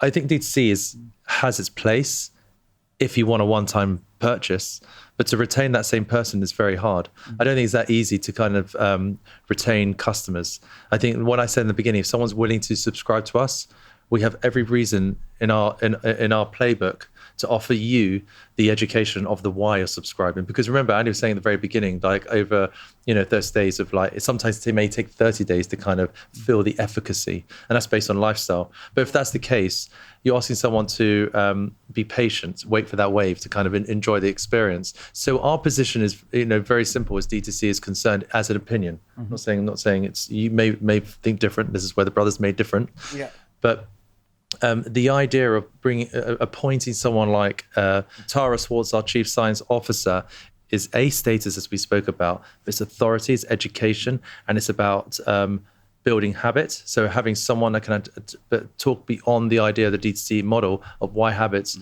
are so important, why you need to invest into this, because it's a marathon of an experience. It almost goes back to what we we're saying right at the beginning, and what I'm picking up from you is it's like we're actually, you said the mushrooms are this foundation in the ground. Yeah. It's like in terms of applying this to businesses, actually you're thinking about principles much deeper, and which allows you not to go all in on D2C and be like water and be flexible. So actually the CAC's going through the fucking roof. Yeah. We've got these foundations with Tara, the authority, the status of Stella McCartney. Yeah. We can just pivot that to retail. I think it's really smart, like those foundations, you know? But I'm actually not necessarily saying that we are like, we don't have an issue with things like that. I'm not talking about in terms of CAC and metrics like that. We don't actually have that same issue. Because I think that, to your point, is like brands are sort of chasing this growth marketing performance D2C game, and they're all playing the same thing, right? And they've got the same levers, which is like, you know, discounting, for example. Whereas I think we've built something that means that we're not, what's the word, like, we're not imprisoned by that because we've built this brand, right? Yeah. So people don't just discover us for an ad, you know, like, you know, we have a truck that drives around. We have a concession at Selfridges. We have some of the biggest names in the world that are just, you know, posting us on social media. You know, like Bear Grylls, who did you mention he invested in the business? Yeah. How did you meet? So you met Bear Grylls? Met him in the lake. Yeah. Go on. Tell me about that story. And then actually, what are the osmosis lessons you've picked up from him? Yeah. Can you remind me of osmosis one more time, because I think I can nail this one. Osmosis is like, okay, so Bear Grylls says to be a leader. So you got normal lessons, osmosis lessons. So Bear Grylls, to be a leader is like, lead by example. Mm-hmm. Osmosis could be like a lesson that like could be like how he treats the waiter when no one's looking. You know, it's stuff that you kind of just pick up from being around him. You know, there are 4 principles that I personally have adopted, but we've adopted in DIRTEA. Yeah. Via Bear, that I'll come to with our tribe that we meeting every morning. At the lake, it's a wonderful experience. Not to repeat the kind of process of the experience I've spoken to you about, I really would love you to come down. He was very curious because he just saw all these guys and girls together, like we were drinking DIRTEA, we were like celebrating, chest pumping. There's a lot of Rig City there. There's a lot of lovely women there as well. And one of the tribe members said, Simon, come and meet Bear. And Bear was standing next to the outdoor shower at the Serpentine Lakeside, sporting a Speedos and a moustache. That guy can wear anything. It's kind of effortless on him. The guy is built like just such a brilliant masculine energy about him. And he knew about DIRTEA at the time when I saw him. And he was so curious about, what is all this? Like, you've got so many people here. Why are they here? And I told him, well, it's because DIRTEA is built on the principle of this community. And then so he joined in, we went for a swim, and after the swim we exchanged details, and I met him the next time, and we would go back into the lake again, but we'd have these fascinating conversations.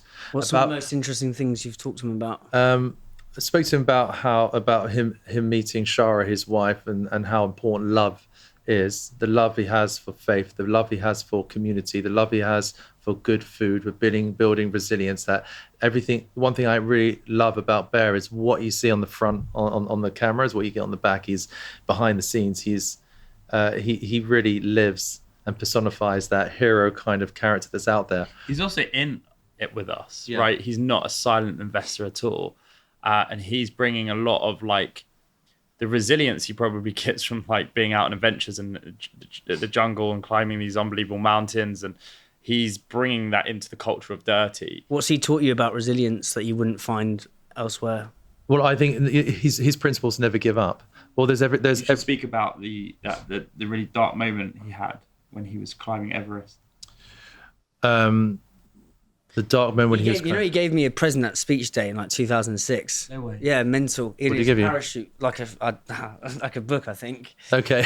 Yeah. One of his talks, or sorry, when... No, it was like I was at school. I was a little kid. So, at my school, they used to get for speech day, it's quite a wanky thing, but they get like a guest speaker in. So one year we had Trevor McDonald.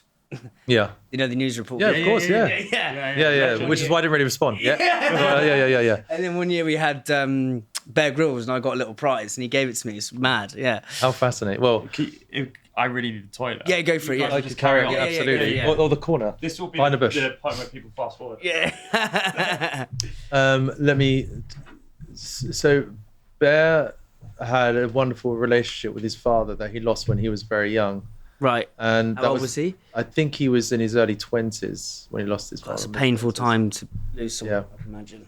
I've read many of his books and listened to his podcasts and sing with him. It's amazing, when you're in your darkest of time, like, to pick yourself up, even when you're failing. He's taught me this idea of always, picking yourself up. I think for any entrepreneur listening into this idea is there's certainly going to be more failures than success, but then maybe the idea is fail quick, fail hard, and then pick yourself up and go at it again. I think we can be too hard on ourselves. I think certainly building a company like with my brother, I certainly have the advantage of doing it with my brother, so I can be vulnerable. I think this is a personal thing, being a man and being vulnerable in a business, of being a CEO or a leader in some capacity, can be hard to be vulnerable. But I have that vulnerability of my brother as much as I have that vulnerability of Bear. He's a great mentor, he's a great guide. But the principles that he has in life. Yeah, what are they? The principle, well, everything I spoke about, this idea of never giving up, community, his family, it's incredible the way, the love, the support there. It's like ironclad, has used that word so rightly before. He's got this amazing connection with them. And I think at one point in entertainment TV, it took him away from them. And it's the one thing that I think is like his anchor to life. And also the idea of good nutrition. And that idea of faith has been a big part of him. And you can probably see the way he kind of presents that. But you can see some people are inspired by him. So for me to kind of build that connection, I had no agenda. Actually, by all of our relationships, Andy spoke about Benedict, and there's a few other people that have gravitated towards us. We've never really had an agenda. It actually became Bear asking that, I want in, I get everything you're doing. Let me be the spear and the shield to kind of help you find that North Star so we can go global. That is a status for a young brand that wants to kind of get to all these different territories around the world. To have that kind of, and also it's also a talent who is ubiquitous. It doesn't matter what territory you take that name into. He's very well known from India, Australia, America, Middle America, any D2C brand. It's great to have amazing traction, but to go into America, which is massive land grab, but to go to Middle America when you're going to go into retail and all these other kind of partners, I think having someone like him, it really helps the conversation become easier and influence a decision on the basis that they have that status of someone like Bear. So, and by the way, I don't think it's that easy to bring on a celebrated artist in some capacity to a brand. But what it does do, it does expedite the growth because there's that sense of trust, I think. Yeah. Because that's what, like, how are you guys? You guys seem to have this magnetic pull to pull people into your. I get it, because like you're just super passionate about what you're doing, but like when you're almost like the art of the deal, like what's your approach to doing deals? Like you've done multiple deals. Again, like I'm asking this selfishly. Like I'm going through a stage now where I'm at the table with some deals, potentially with this. Like there's some really exciting stuff. Like I'm trying to work out, how to skive through what's a shite deal. Because I believe distractions masquerade as opportunities, and like new shiny toy syndrome kicks off. And I'm like, is this actually going to do it? But like, yeah, how do you say yes or no to potential partnerships and deals? Like, I think that's such a good situation. It's such a good point to sort of bring up, because I think when you build a brand like this, which is quite magnetic. That's exactly what I just said to your brother. Like you've got a magnetic pull. No way. Yeah, before you walked in the room. Wow. Absolutely. Yeah, it is. It's very magnetic, and people want to, like, firstly, what we're doing is very like relevant right now. It's healthy, it's mushrooms, about feeling good, it's positive, it's good for the environment, it's good for humanity. So it ticks all the boxes of a brand that wants to like tap into that. And then obviously we have like incredible brand equity, right? And amazing reach and amazing community. So we're quite attractive to a variety of different brands. So it's quite easy for us to kind of like want to say yes to everything, because everything sounds exciting and everything feels like it's going to move the brand along. But you have to start to think about like, we're now in a situation where, given where our ambitions are, it's not about like just doubling the business, it's like 10xing the business. The thing is that you can be, and I think it's also learning not to be reactive, like, and it's like, and not having FOMO, right? Like, oh, if we don't do this partnership or this event or this deal, then we're going to miss out and maybe someone else will do it instead. Or like, yeah, and maybe it can be phenomenal and we've missed out on it. So it's getting rid of that FOMO, and it's also going like, is this deal going to take us to the next level? Are we wasting team resource, money on something that might be a vanity project?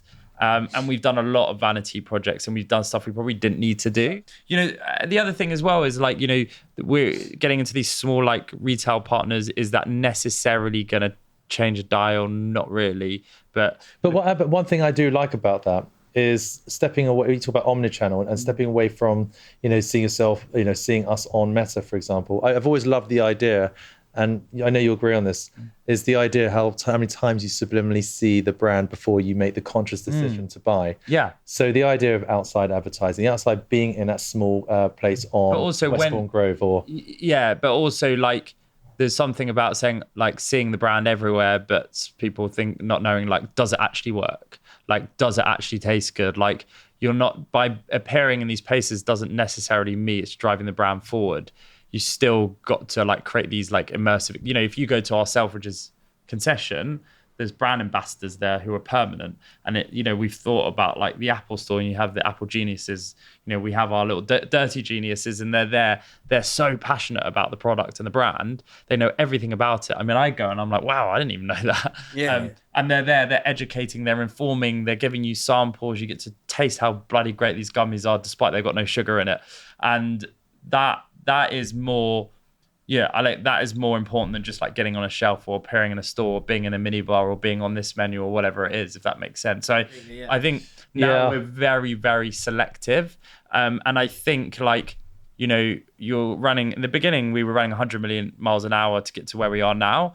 Now everything has got to be about intention. Like every time we show up, it's with consideration and intention, and it's got to like align with the brand. Like, I get, but what I suppose, but how do you say no to like decision? I get like yours is from your part from my perspective, it's like I've got a lot of good shit on the table. Like not good. Sorry, that sounds really. It's not arrogant. 1 minute. Sorry. Yeah. I think that was cut back in. As in, I've got an array of opportunities on the table. Yeah.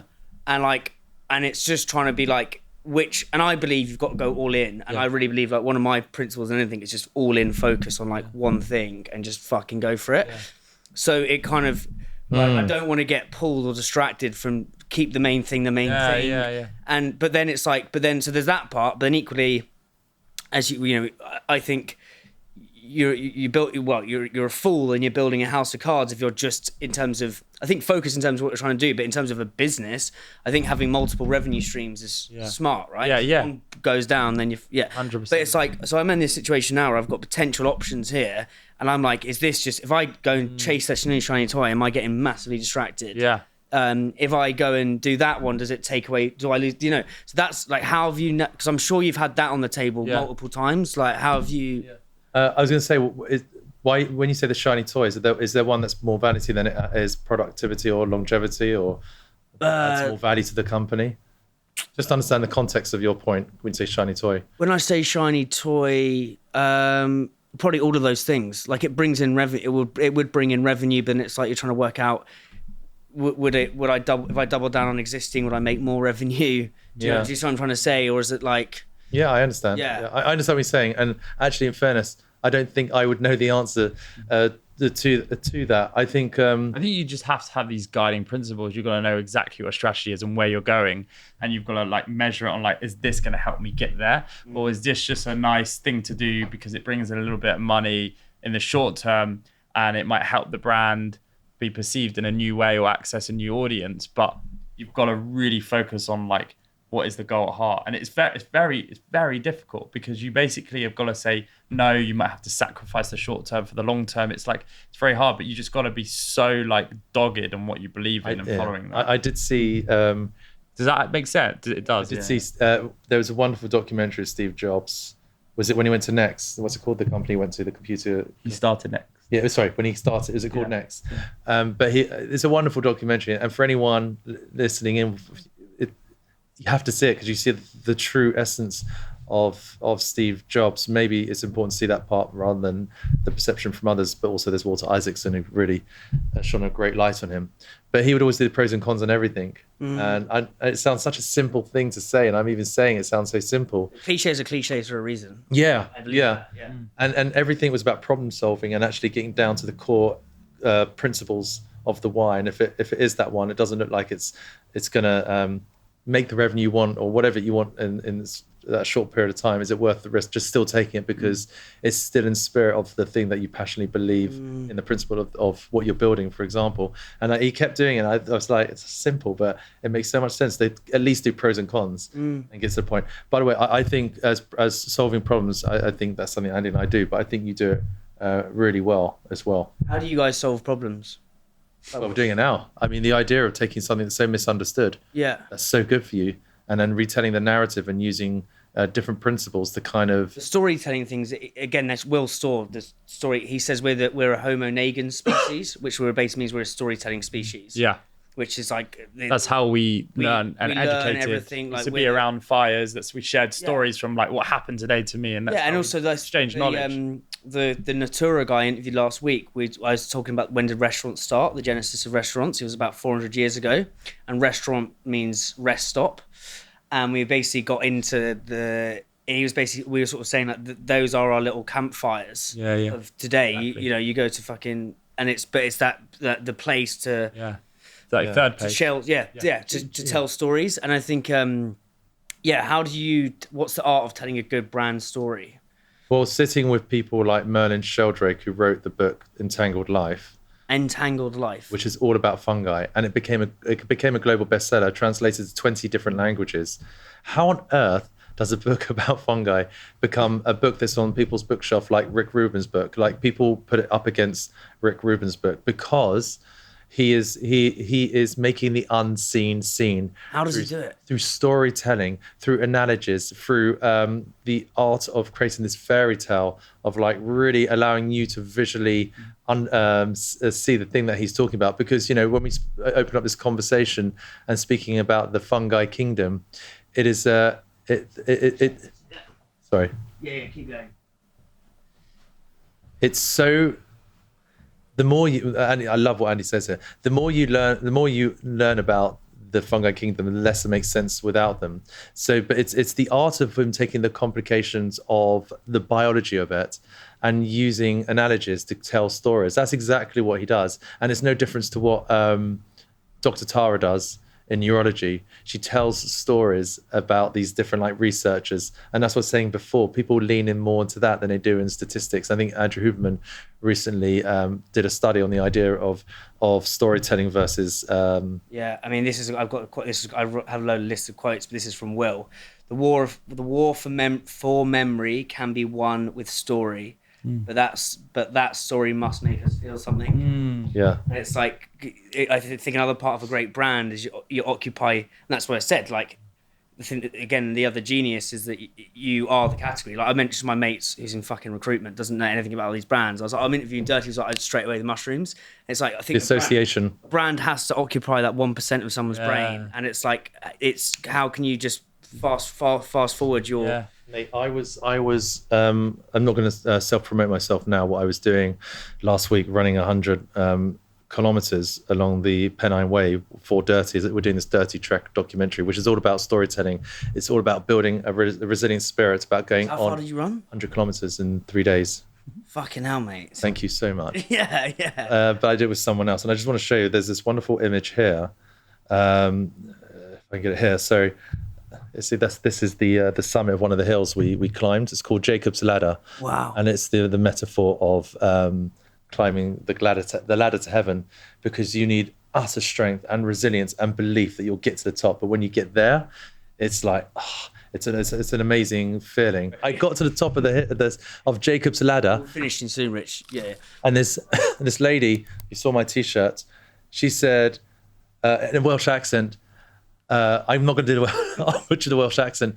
She said, "Fuck, I love DIRTEA. I'm in the middle of fucking nowhere, right at the top. We're 2,500 above land, and there's only about 7 or 8 people there. Her, a dog, and a daughter. Me, the cameraman, a guy called Santiago Rodriguez, who's my comrade in this kind of this race, and the fact that someone who in the middle of nowhere from Wales in the Black Mountains where she's from, that she passionately loves DIRTEA.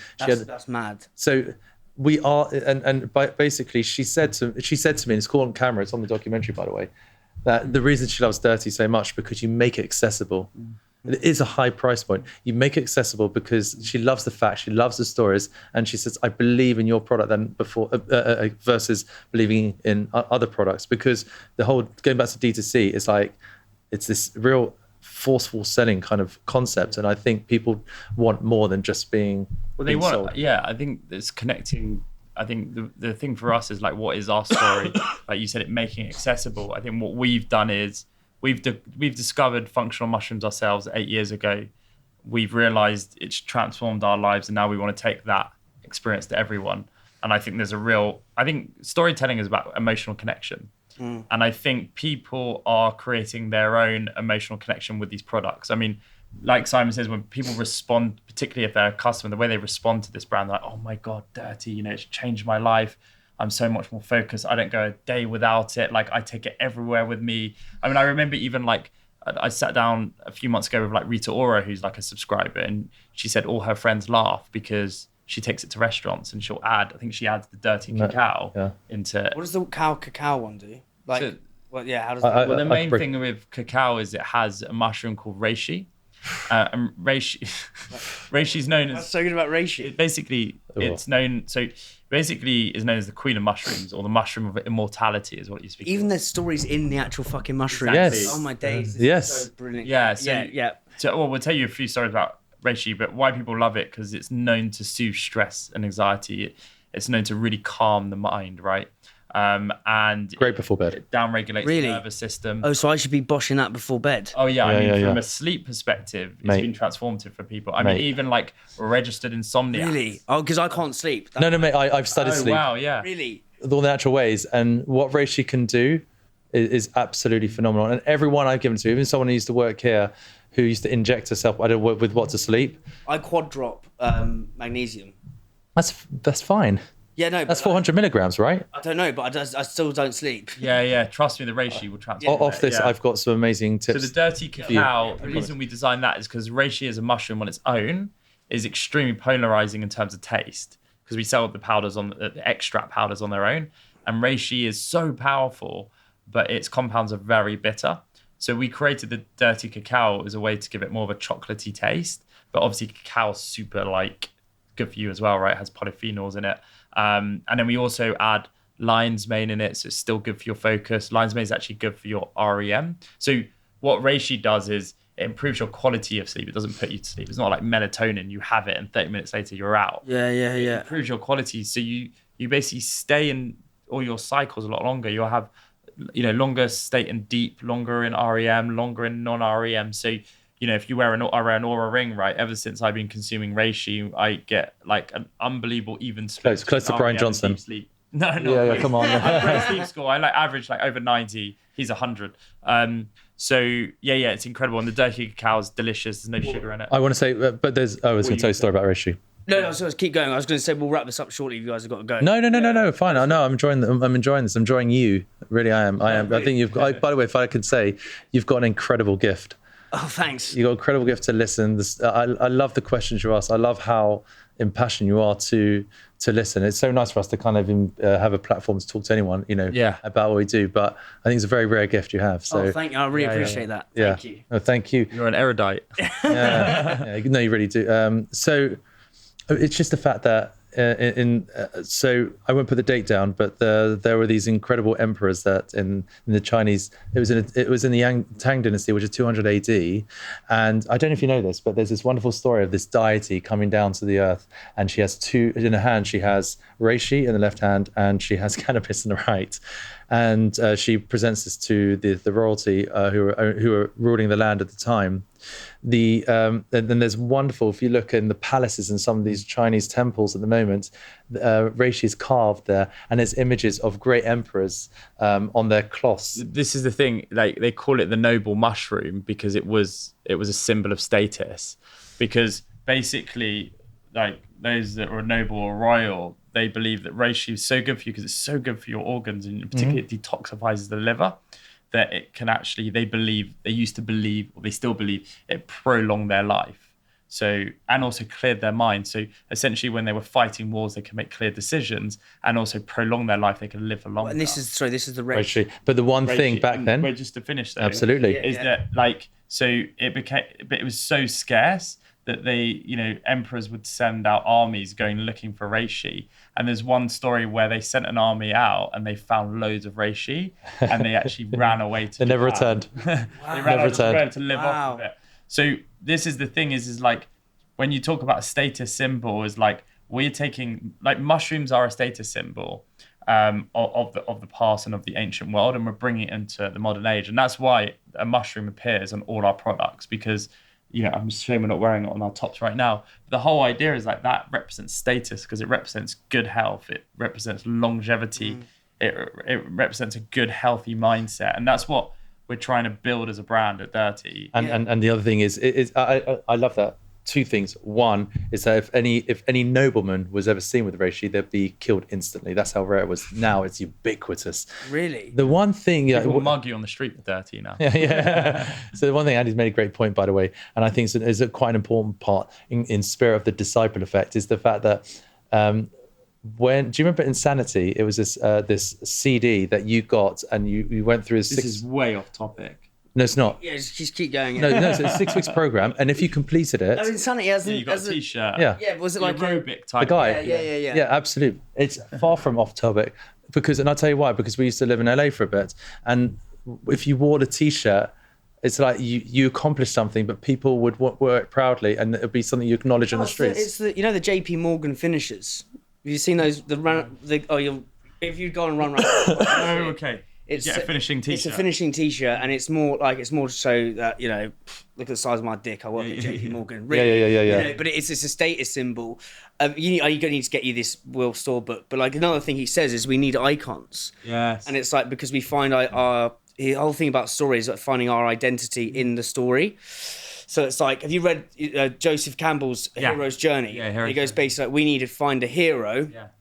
And the hero is, this is what Will Storr told me, is he goes, we're all looking for heroes. That's why in films we relate to the hero, hero's struggles, like fucking Spider-Man, whatever his name is. He's a bit of a gimp beforehand, then he turns into Spider-Man. We relate It's the underdog as well. Yeah, we relate to that story, and there's like loads of different stories. But what Will told me about what the role of a brand is a brand should make your consumer the hero of the brand story, and the brand should act as the light figure. So the light figure in storytelling is someone like Gandalf. It's someone like Dumbledore, someone who shows the hero the way. So the way you guys are doing this with Bear or Dr. Tara, and then someone picks this up, and you've got all the icons and stuff, and it creates this sort of cult-like movement. And it's mad how you guys are doing that with this, and then you've got this rich architecture or tapestry of stories with all the ancient fucking shit as well. Yeah, that's the storytelling mechanism, which is so important for us to tell. People really buy into that. There's a sense of trust. Yes. From that. Sorry, you're going to say. No, I'm just saying it's so true. I never really thought of it that way, and I guess Nor have I probably would say it makes sense. Like the subscriber, the customer, the community member is the hero, and they've obviously going through struggles in their life that are health struggles, and they're setting themselves on a challenge to overcome that and see the light. And they go on this journey. They find Dirty that becomes the treasure, and then they bring it back home, right, to go and live that new way of life. Yeah, because I think so many brands try and be the hero. Yeah. And actually what Will was like is like, no, you're the light figure. Yeah. Your consumer is the hero. Yeah. And it's like, just We're do like it. the beacon. Just do it. We're leading by example. Yeah. And I'd say mushroom is the vehicle. Yeah. Mushroom is the enabler. We need to talk about the final thing out of this 5 books, man. It's taken, but This fucking book. Yeah. By wind, I mean old traditions, present day traditions, and family traditions of strategy. What are some of the lessons from your family, your mum, your dad, that you applied to running this massive thing? So I think probably a few things. I think with my parents, particularly my mum, she believed in us from a very young age. And I think anything we wanted to do, she said, just do it. Like, go for it, do it. And Never shelved anything. And I think... Yeah, same with my mum, to be fair. Really? Yeah, bless her. From what you said to me, I really felt that. Yeah. She was like, well, mate, at one point before I did the podcast, I was making peanut butter cups. Yeah. What, your own business? Oh, mate, I didn't sell one. I was at this little shitty market, and I didn't sell one thing. But they were up with me making these cups all night. And then basically I was driving, and then I had a massive laundry basket full of all these cups that I didn't sell, and I was driving to a house party. So I thought, fuck this. I just got high on my own supply.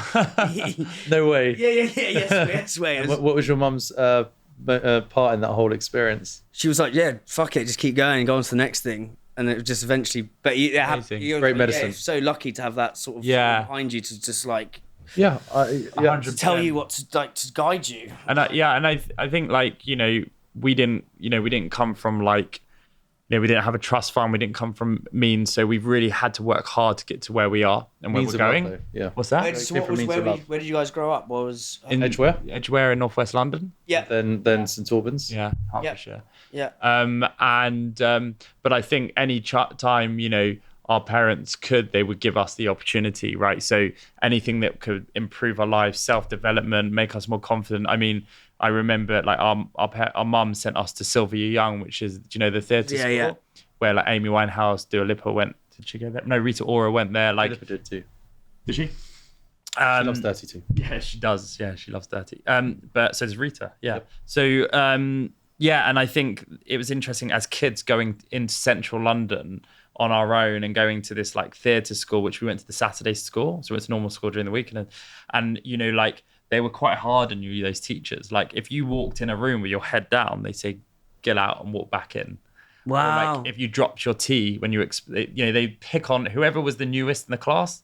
They would pick on them, like, what did you do this weekend? And then in front of the whole class, you don't know anyone, you got to explain. If you dropped your tea, you know, they would have it in for you. And it kind of built you how to operate in these high pressured environments and, you know, talk publicly and you know, not that we didn't become like actors or like musical stars, but We took the tools. Yeah, we took those tools of like confidence and self-belief and being able to speak for what you believe in. And I think our parents really made sure we got those early lessons and had all these experiences and early on as well, so that when we went out into the world, you know, everything felt quite familiar. And I think that level of self-belief and confidence we had is the reason why, you know, we went and built Feeling Nuts, right, from such a young age, right? How old were you guys when you did that? So we started the process probably when I was about 19 years old. You? I was 19. No, you weren't. You were younger. Okay, well, younger. St Albans Arena. St Albans. Yeah, I mean, it started where we were gonna do a show in St Albans Arena, a little fucking local theatre, and it ended up happening. We closed down Times Square and we did it at the O2 Arena. You were On 16. Channel 4, we did the show. Well, on Channel 4. he started. Yeah. Yeah. Fucking so sick. But that's that whole idea of like, you know, believing you are your future self. Yeah. And I think that comes really from what our parents gave us. And they're the kindest, sweetest people in the world. They really are. What did they do like before? So our mum was more in like media and creative side. So she had a model agency. I remember you saying, yeah. She had a PR agency. And Dad was an estate agent. Oh, nice. Yeah. Yeah. And our mum but did a by lot the of way, charities as by the well. way, Dad was always well respected. He was a traditional man, and he used to look after an estate in Edgware called Cannock Drive Estate. And there are other estate agents who wanted that estate because that's where all the top properties were, great people and stuff. But everyone came to Dad, and he was just completely and utterly traditional. He never moved with the times of marketing. Like if you went into his office, it still looks like it was in 1960. Like Really? yeah. He was. Everything was on paper. Like That's so I interviewed Rick Stein's son, Jack Stein. Oh, yeah. And went down to Cornwall to do it. And like I didn't realise that they're just like come to this location, and they're like, oh, this is Rick's off. That's where Rick fucking sits. I was like, this is mental. I love my food. Yeah. Exactly. The office looks like one of those things you'd see on like an advertisement from like the 1970s Oh yeah, piles of paper. papers. Yeah. So I was like, this is so sick. man. Yeah. It's absolutely I mad. remember like, because what would happen is someone would come into the office and then they'd be like, you know, we're looking for a 4-bedroom detached house. This is our price range. So he'd get out a card and he'd write the name, their budget, and then he'd probably give them some like details on paper of the property, and then he'd write it down. And when they came back in, they say, oh, you know, we're already registered. My name is, you know, Alex Cohen or something. And he'd go through to see, and he'd bring Alex Cohen out, and then he'd have literally everything written down. And he kept it because he didn't, I think there's one thing about like you know, like sometimes people, previous generations, I think they prop up the past and they demonize the future.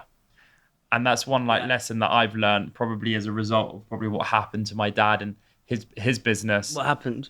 Well, no, just in terms of like he was commanding an entire market in northwest London, and then something like the newer guys came along, you know, the internet came along, Rightmove, email, Google, like whatever was going on there. And for me, it's like constantly like, never resting on your laurels, right? Well, that's another thing is like one of the things I've taken from you guys is be able to, good surfers pick good waves. You guys can spot the zeitgeist changing before it fucking changes. 100%. And we already have, by the way. Yeah. Like we already have. How like, So is that like a thing? How like? Andy, I think it's you answer it afterwards, but I think it's being very culturally aware. Like we're very attuned with culture and what's going on in the world. Where do you think it's going then next? Like not necessarily just with this, but like in general, like how's culture changing? If I start saying that, then you'll know where we're taking the brand. I will say is this is what this podcast is about. Yeah, but I don't want to give away the secrets. I'd say that at the moment, every single I felt like we went out there and the way we were creating content and where we were building this brand was like one of a kind. And now every day I see another brand pop up. I'm like, are you kidding me? They've stolen this from us. The website looks like this. The content looks like this. I remember saying, how do you deal with that? Like, because I've had that as well, where people try and copy your stuff. Well, isn't it a compliment? I think that's the nice putting a nice bow around the nefarious thing. But I think the it's fucking annoying. See the difference between us two, maybe.